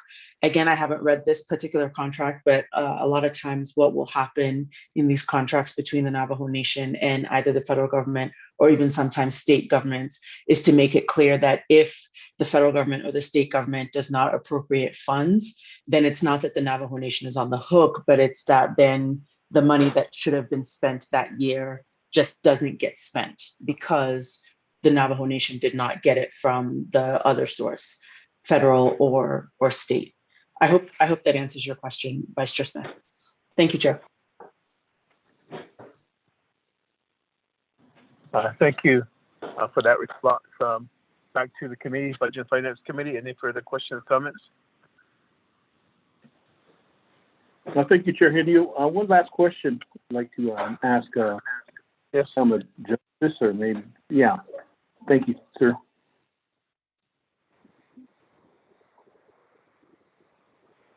Vice Chair Smith, you have the floor. Thank you, Chair Henio. On page 7, it talks about the availability of funds. And number 9, notwithstanding any other provisions of law, any funds provided under this contract. ACE is to remain until expended. Huge amounts every year that's expended. And B talks with respect to such funds, no further approval by Secretary just signed documentation from the contractor will be required to the expenditure of such funds. If that language is like that, then why is it so hard for us to spend the funds that are provided by the federal government? It seems like every year we have a lot of 638 funds that are still available and haven't been expended. The reason why I'm saying this, Shananda, is because every time we ask for additional funding, and they may use that as a way of saying, well, due to the availability of funding, you have excess dollars here, so this coming fiscal year or year they may talk about, we're going to only give you half of that, since you have additional dollars has listed. That's a mechanism that we take. Page 7, should there be limited dollars that are available? That's my question, Chair Haney. Thank you.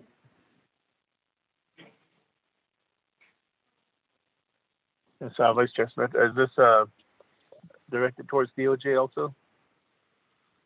Yes, I know that they didn't read the contract, but you need to get it and understand me. Maybe this would be, it's going up to the next level, so maybe there will be answers to these questions out, but for the time being, it's something that come up as a thought and something that we need to be conscientious of, because we're talking about contract and it's going to be a 5-year thing, and 5 years does roll around quite quickly, and we'll be back, the next council will be back looking at this a 5-year thing for Nihiwete. Thank you, Chair Henry. Again, Vice Chair Smith for that. Back to Ajwa, if you would, provide a response. Yes, Chair. Vice Chair Smith, the line, at least on my end, was quite choppy. So I heard you mention Section 9 of the proposed contract. And so I'll answer what I think was your question, but if I get it wrong, please let me know. So with respect to Section 9 on the availability of funds, it does say that any funds provided shall remain available until expended. So it does seem as though if there is an appropriation made, that those funds would not, to use sort of Navajo Nation terms, that those funds would not lapse, that they would always be there to be used until such time as it's all been used up. But the question is whether the funds ever get appropriated in the first place, because potentially this contract could be signed and perhaps no funds are ever actually appropriated for it, in which case then, we're back to the first part of your question, or your earlier question, about if there is no funding availability, then the Navajo Nation's not on the hook for having to expend money that the Navajo Nation did not in fact receive. I believe that was your question, but if I missed it, Vice Chair, please let me know. Thank you, Chair. Thank you for that response. Back to Budget and Finance Committee, Vice Chair Smith. Thank you, Chair Henry. Back to the question I want to ask on the page 31, according to the document that I have in here,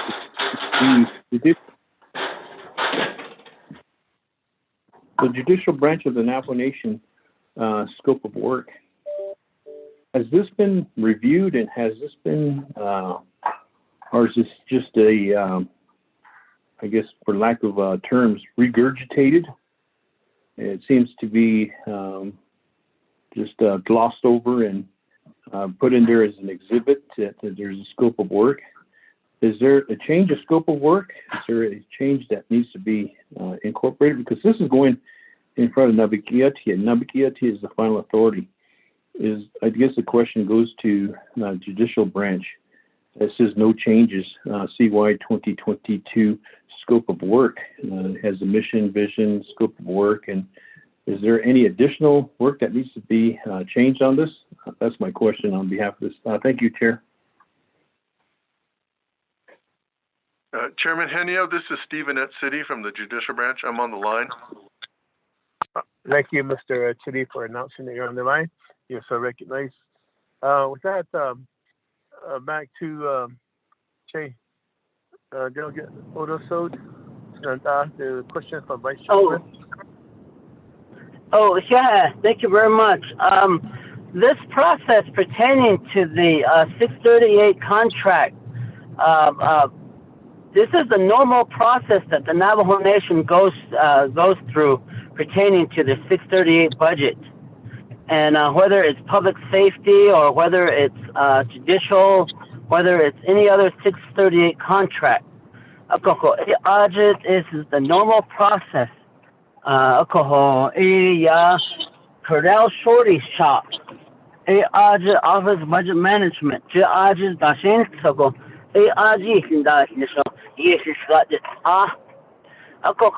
one point under the 23rd Council, and I believe beginning of this very council, Honorable K. Allen Begay brought forth a legislation that would have Navajo leadership to be part of the 638 budget negotiations with the federal government.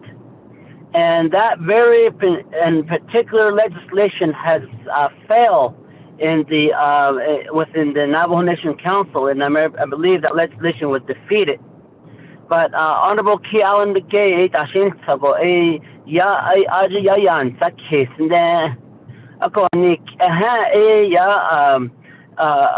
did not change anything pertaining to the 638 negotiation and where leadership is a part of it. So this 638 contract is pretty much the negotiation at the Office of Budget Management and the Judicial Branch. And then I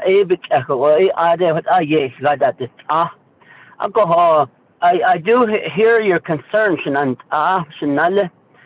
I really hope that we could come back to the table and relook at Honorable K. Allen Begay's legislation, because somewhere at some point, Navajo leadership needs to be a part of these negotiations, and I do hear your concern.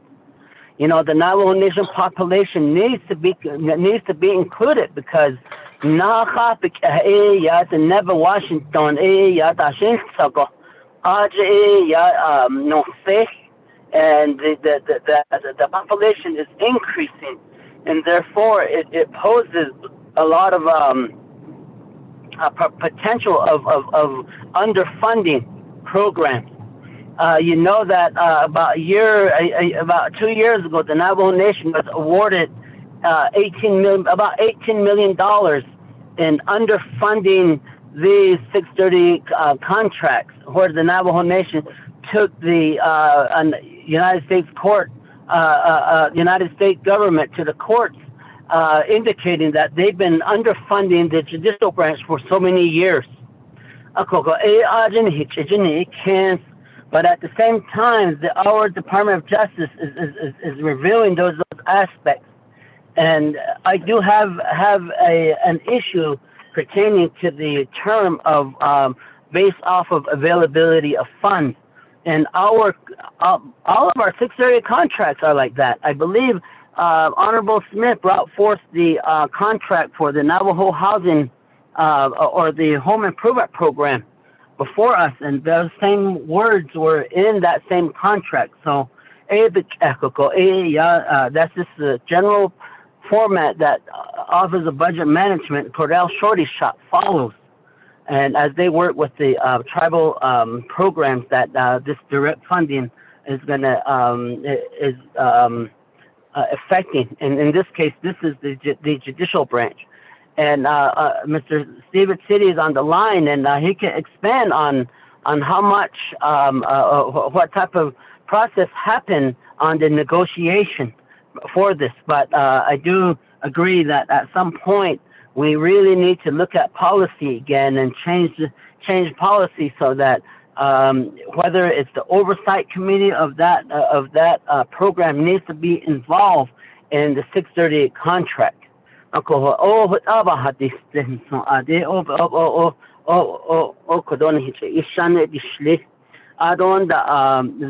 contract here, we just is this some that as a standard form, and we need to continue to move forward to try to get these contracts out so that we don't the judicial branch we won't do that. So that's all the ask. Just ask for your support on this, and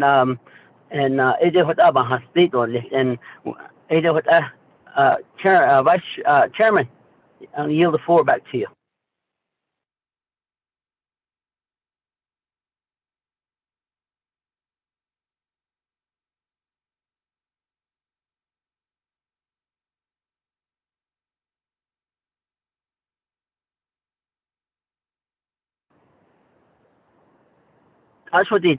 Hello. Yes, you can hear you. Okay.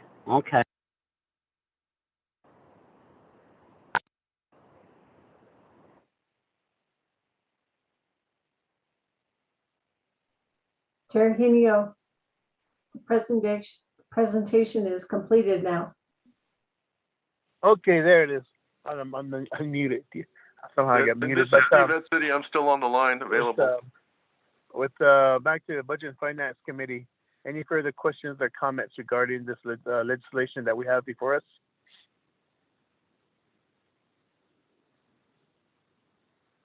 If there are no further questions or comments, I'll call for the question to accept this legislation. Okay, Chair, I can do the roll call vote. Okay, hold on. I haven't officially called for the question yet. I'm still opening the floor for any further questions. One last time, Budget and Finance Committee, any further questions, comments? Looks like there's none. So, Ms. Heather Springer, if you'd lead us in a roll call vote to accept the legislation. Okay, I can do that. Honorable Elmer Begay, how do you vote? Honorable Nathaniel Brown, how do you vote? Delegate Brown votes green. Honorable Nathaniel Brown votes green. Honorable Amber Knezba Karate, how do you vote?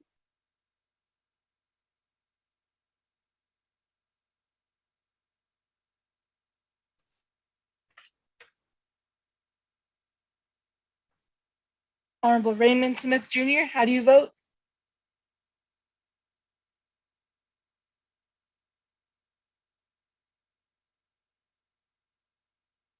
Honorable Raymond Smith Jr. votes green. Honorable Jimmy Yellowhair, how do you vote?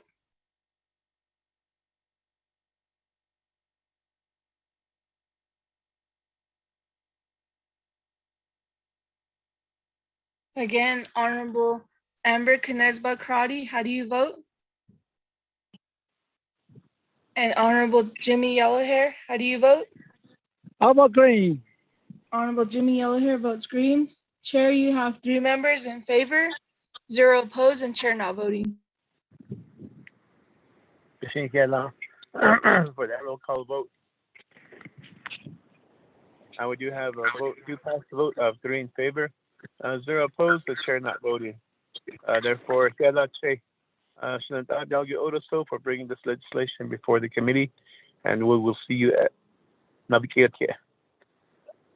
So with that, Budget and Finance Committee, as we move along on their agenda, there's no other new business items on the agenda.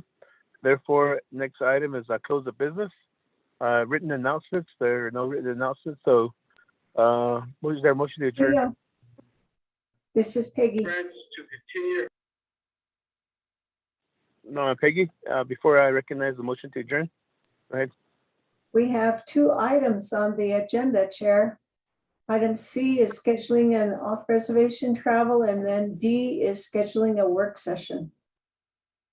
Okay, sorry, I'm jumping the gun here. Okay, so next item is scheduling off-reservation travel. Peggy, if you would give us some information on that.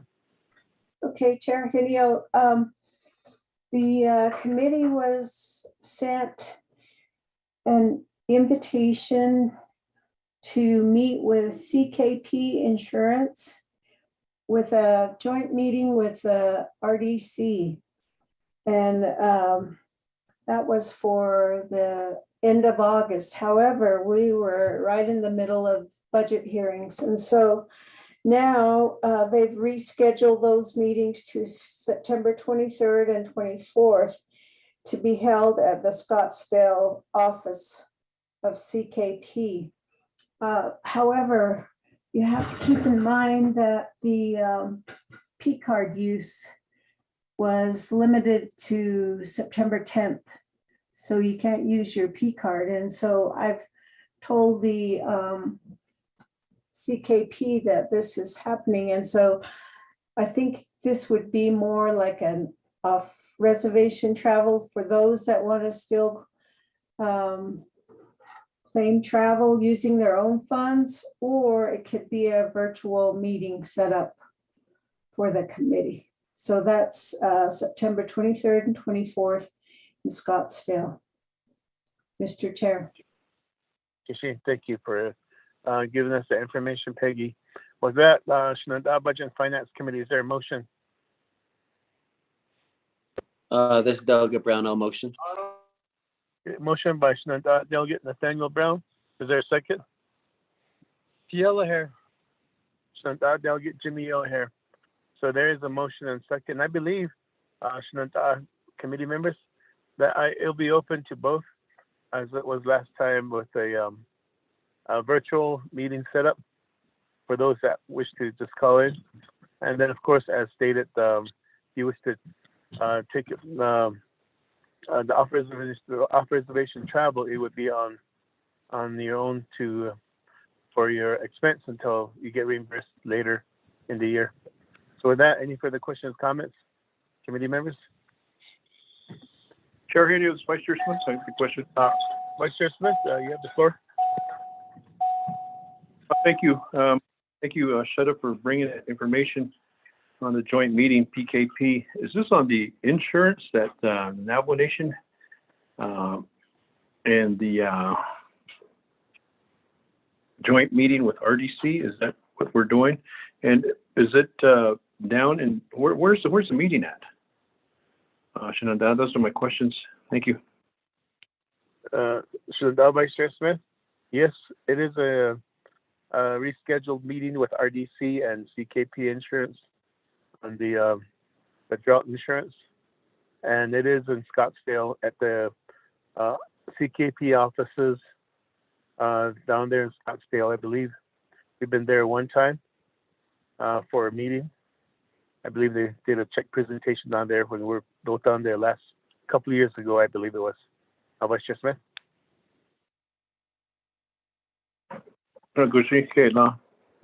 So that information will be provided after we do this vote, whether it's approved or disapproved, but that will be given to us through the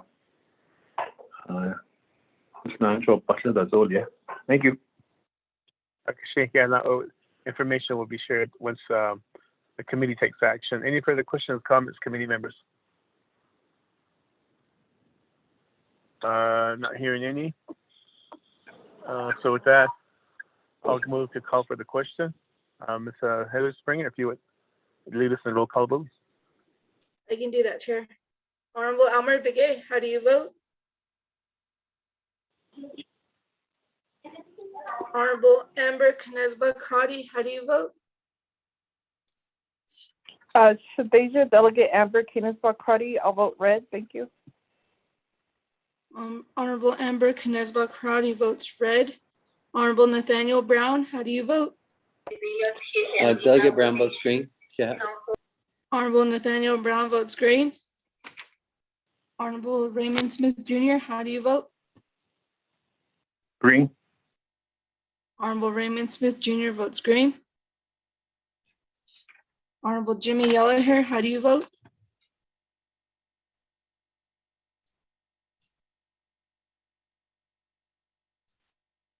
I'll vote green. Yellowhair votes green. Honorable Jimmy Yellowhair votes green. Chair, you have 3 members in favor, 1 opposed, and chair not voting. Michaela, thank you for that roll call vote. We do have a vote of 3 in favor, 1 opposed, chair not voting. Motion has a due pass. With that, next item on the agenda, which is scheduling a work session. With that, Peggy, if you could give us some big background information. Thank you, Chair, members of the committee. The gaming enterprise is requesting a meeting with a work session with the Budget and Finance Committee. They have a position paper that they emailed out, and this is regarding the legislation number 0174-21, Air is Life, and its impacts to the gaming enterprise. And they didn't recommend a meeting date or anything, so I guess it's up to the committee to set that date if they wish to have a work session with the enterprise on this matter. Okay, thank you for that information on the work session. So with this, before we recognize the motion, so the enterprise has not recommended any dates at all. So it's sort of leaving it up to the committee. So with that, I'll leave it up to the committee. If they wish to proceed with this action or not, but I'll ask for a motion at this time.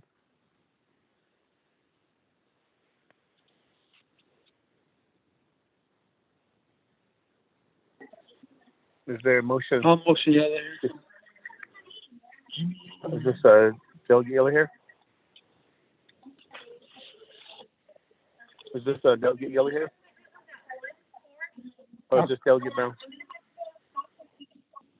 Yes, it's Delegate Yellowhair. Okay, I could barely hear him. That's why I was asking. Motion by Delegate Jimmy Yellowhair to motion for us to schedule a work session with Navajo Gaming Enterprise. Is there a second?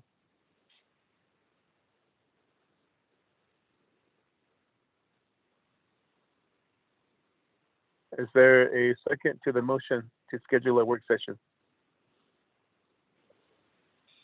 Yellowhair, second. Chairman, yeah. So Peggy, Delegate Yellowhair, second, requesting to be a second. Who is the main motion then? I believe it's Delegate Nathaniel Brown. I heard Jimmy Yellowhair saying that he wanted to make the motion. And then I heard Deja, she's a second. Okay. Delegate Yellowhair, are you the main motion? Yes, I did it early already. Okay, because you said you were seconded again. That's why I was asking. I thought maybe it was. I thought it was recalled, something like that. I'll just go whatever you recommend. Mm-hmm. I'll recognize Delegate Jimmy Yellowhair as the motioning party, and the second, I believe, is Delegate Amber Knezba Crotty. Is that correct? Chair, the work session is with who? If I could get clarification. Before I recognize your second, so with Navajo Nation Gaming Enterprise, they want to have a work session with the Budget and Finance Committee regarding legislation 174-21 and the impacts of that legislation. That's the background information on the work session. Oh, I'll rescind my second, Chair. Okay. I know they're lobbying against that legislation. Thank you. Okay, Sheena. So that there is a motion on the floor to schedule a work session, and I did call for a second. First call, is there a second?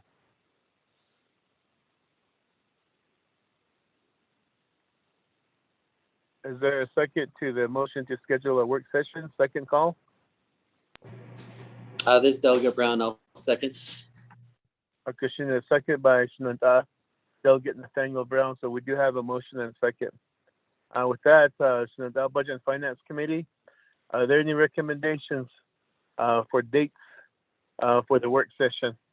And at the same time, what time and how long would that work session be? Because Gaming Enterprise did not specify any dates or how long they wish to be with the committee. I think all they did was just submit a request, and that's it. So I'll believe committee members, the floor is open for any type of discussion regarding the work session.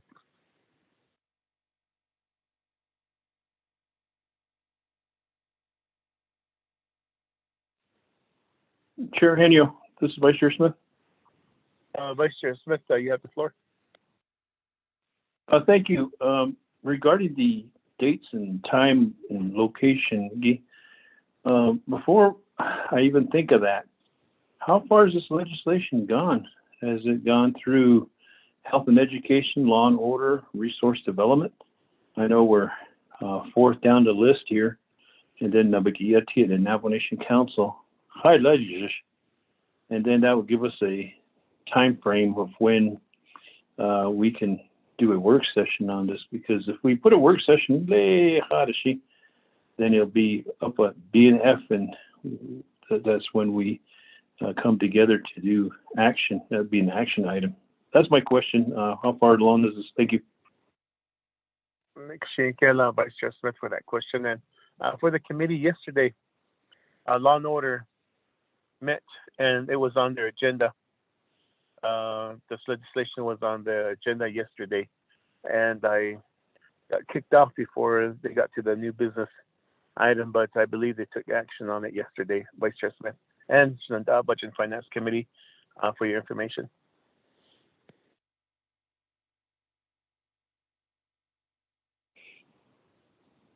Thank you, Shannon. I think after that goes to Health, Education, Human Services, and Vice Chair Smith. I'm sorry for interrupting. No problem, Chair Henio. The reason why I'm saying that is because if Law and Order heard that, then Resource Development Committee, they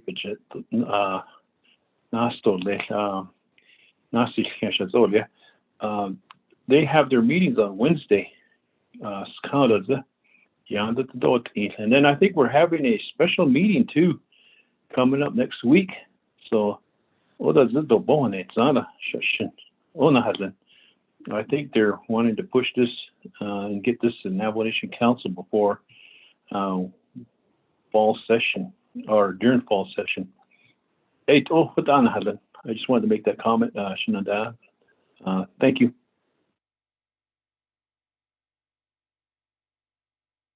Vice Chair Smith, for your comments.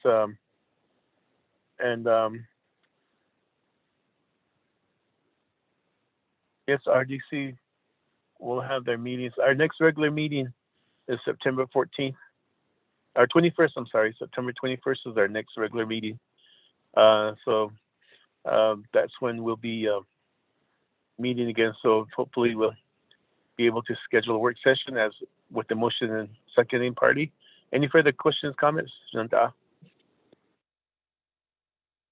Chairman Henio, this is Delegate Crotty with the question. Delegate Crowdy, you have the floor. Yes, thank you, Chairman. If I could ask when the agenda is developed, if we could clearly state, I'm looking at the last agenda item was just off-reservation travel, but it doesn't specify like the intent and where and the dates.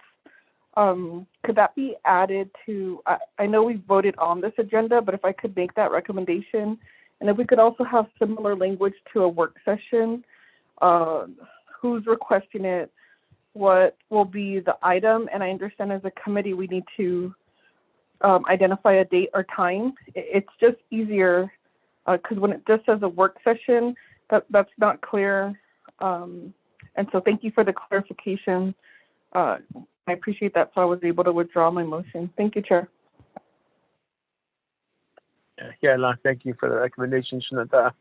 And I do agree with our staff fees on the agenda. That's why I skipped it too. I didn't see it too because I figured we only had one legislation and there was nothing else.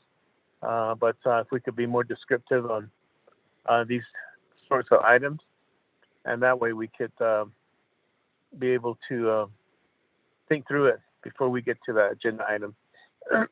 So with this, any recommended dates and times?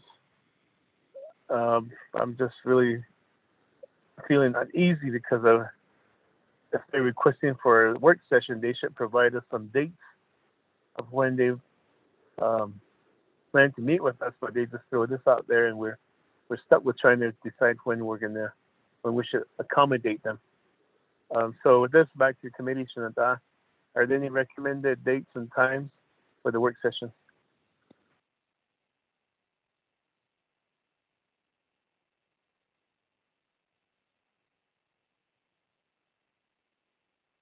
Chairman, this is Delegate Yellowhair. Shanata, Delegate Yellowhair, you have the floor. Oh, how did that work session Monday? That's what I need. The husband that only the work session from the gaming enterprise with no recommended date, time, and location. So to decide for them, and so that's the dilemma we're in. So that's why I'm asking Shanata, Budget and Finance Committee, for a date, time, and yes, also a location to answer Delegate Yellowhair's question. Peggy. Delegate Yellowhair. Excuse me. I'm losing some communication here due to phones getting problems out here with me. And because in the day, we're going to have a joint meeting, I thought, with the RDC. Is it off the subject now? Is this a new one? This is with Navajo Nation Gaming Enterprise. A new action item. Okay. All right. Okay. I don't mind the date. Whoever wants to have a date, that's fine with me. I'm on the Gaming Enterprise already too, as a vice chair to the chairman. You still there? Hello? Yes, I am. Can you back to the committee? Peggy? Okay, Chair Henio, what I was going to suggest was perhaps if the legislation is moving fast and if it is on RDC's agenda for tomorrow or sometime this week, then perhaps you could have your work session, Budget and Finance could consider Monday, the 20th. And so if the legislation is referred for your next meeting on the 21st, then you could consider the legislation on the 21st. It's regarding smoking in the workplace and other public places, this legislation. And so I think that's what they're trying to see if Budget and Finance Committee will listen to their impacts to their casinos and such. And then also to look at their white paper. They email that out to the committee. Yeah, that would be my recommendation. You could have it Monday if it's moving fast, since it has to be to fall session. So you could meet Monday on the 20th, September 20th, perhaps at 10 or even earlier, 9 o'clock. If you're available. Okay, thank you for that recommendation. Back to the committee, Shanata, there is a motion and second. on the floor to schedule a work session, date and time. Any comments, suggestions, committee members?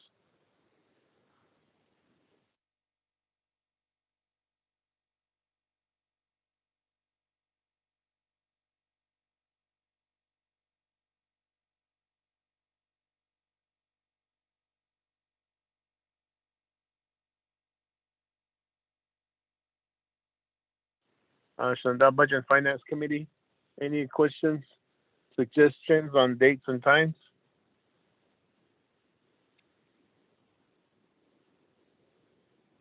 Chair Henio, this is Vice Chair Smith. Vice Chair Smith, you have the floor.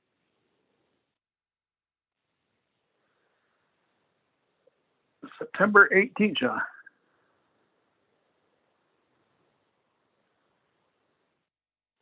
September 18th is on a Saturday. Oh. Is that your recommendation, Vice Chair Smith? That'll be my recommendation. Kashina. September 18th, what time? She'd 10 o'clock it has canceled. Okay, 10 o'clock a.m. How many hours?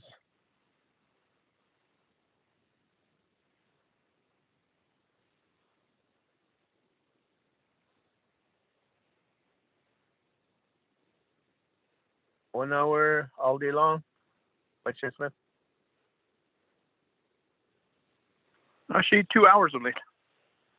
2 hours, so Kashina.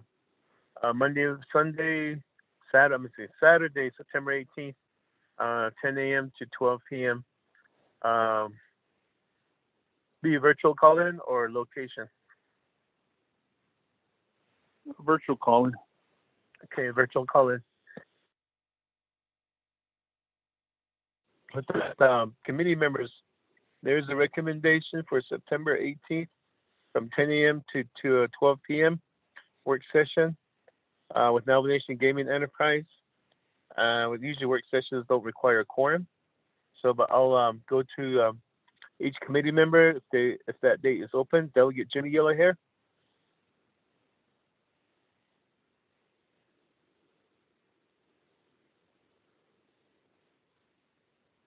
Delegate Jimmy Yellowhair.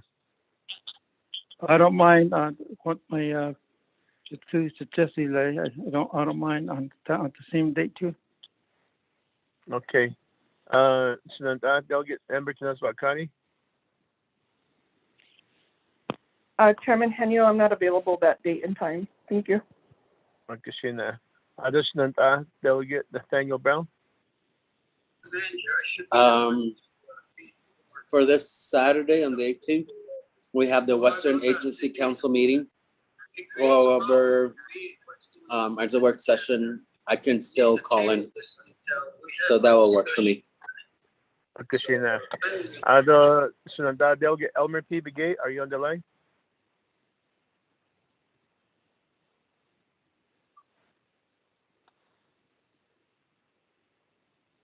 Delegate Elmer P. Begay. Kashina, with that, we do have a recommendation for September 18th. Appears to be a consensus. 3. Therefore, Delegate Jimmy Yellowhair, you have the main motion. You modify your main motion to include September 18th, 2021 from 10 a.m. to 12 p.m. Yes, I will. Biga. Kashina. Delegate Nathaniel Brown. Modified motion. Delegate Brown Second. votes green. To modify your second, you're holding the second on the main motion. Abiga, yeah. September 18th.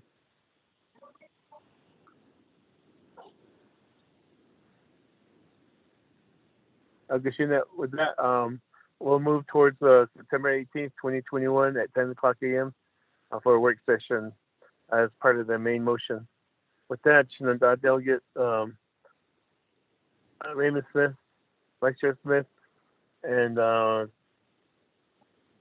we'll move forward with your recommendation. With that, Ms. Heather Springer, if you would lead us in a roll call vote to accept the work session date for September 18th, 2021 from 10 a.m. to 12 p.m. Yes, I can do that, Chair. Honorable Almer Begay, how do you vote? Honorable Nathaniel Brown, how do you vote? Delegate Brown votes green. Yeah. Honorable Nathaniel Brown votes green. Honorable Amber Kinesba Crotty, how do you vote? Shadeja, this is Delegate Amber Canis-Bog Crotty. I'll vote red. Thank you. Honorable Amber Kinesba Crotty votes red. Honorable Raymond Smith Jr., how do you vote? Green. Honorable Raymond Smith Jr. votes green. Honorable Jimmy Yellowhair, how do you vote?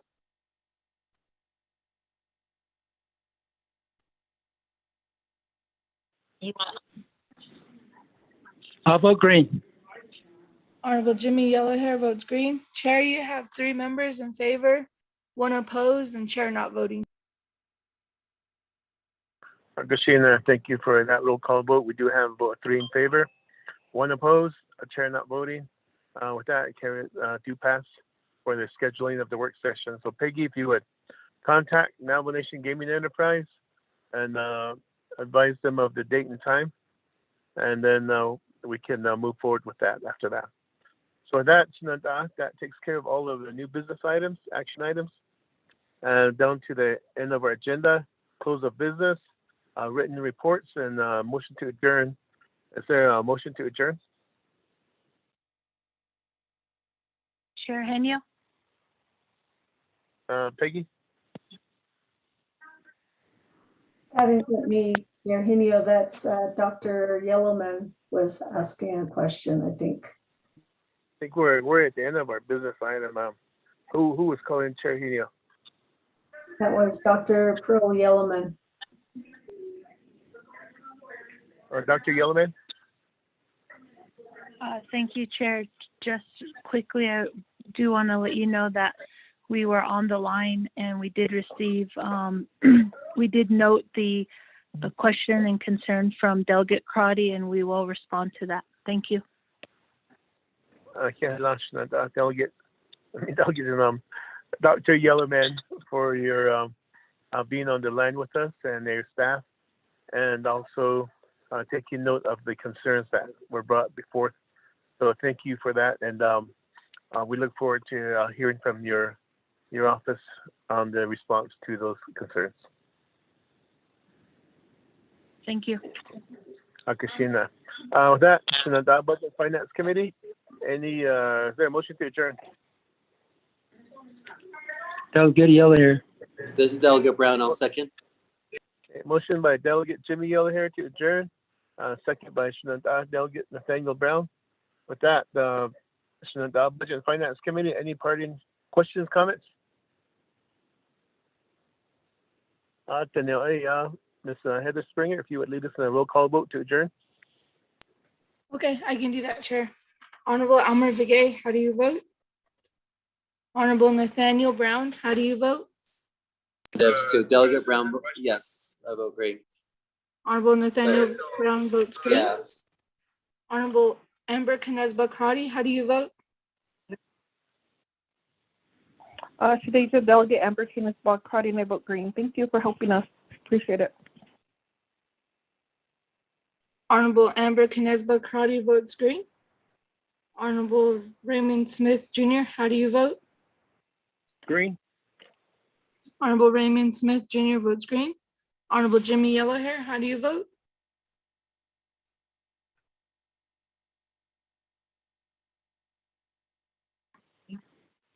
I'll vote green. Honorable Yellowhair. Jimmy Yellowhair votes green. Chair, you have 4 members in favor, 0 opposed, and chair not voting. Thank you for that roll call vote. And we do have 4 in favor, 0 opposed, chair not voting. It is 2:44 p.m. and we are hereby adjourned. Budget and Finance Committee, for your participation and in the Budget and Finance Committee meeting. Thank you, and have a safe day.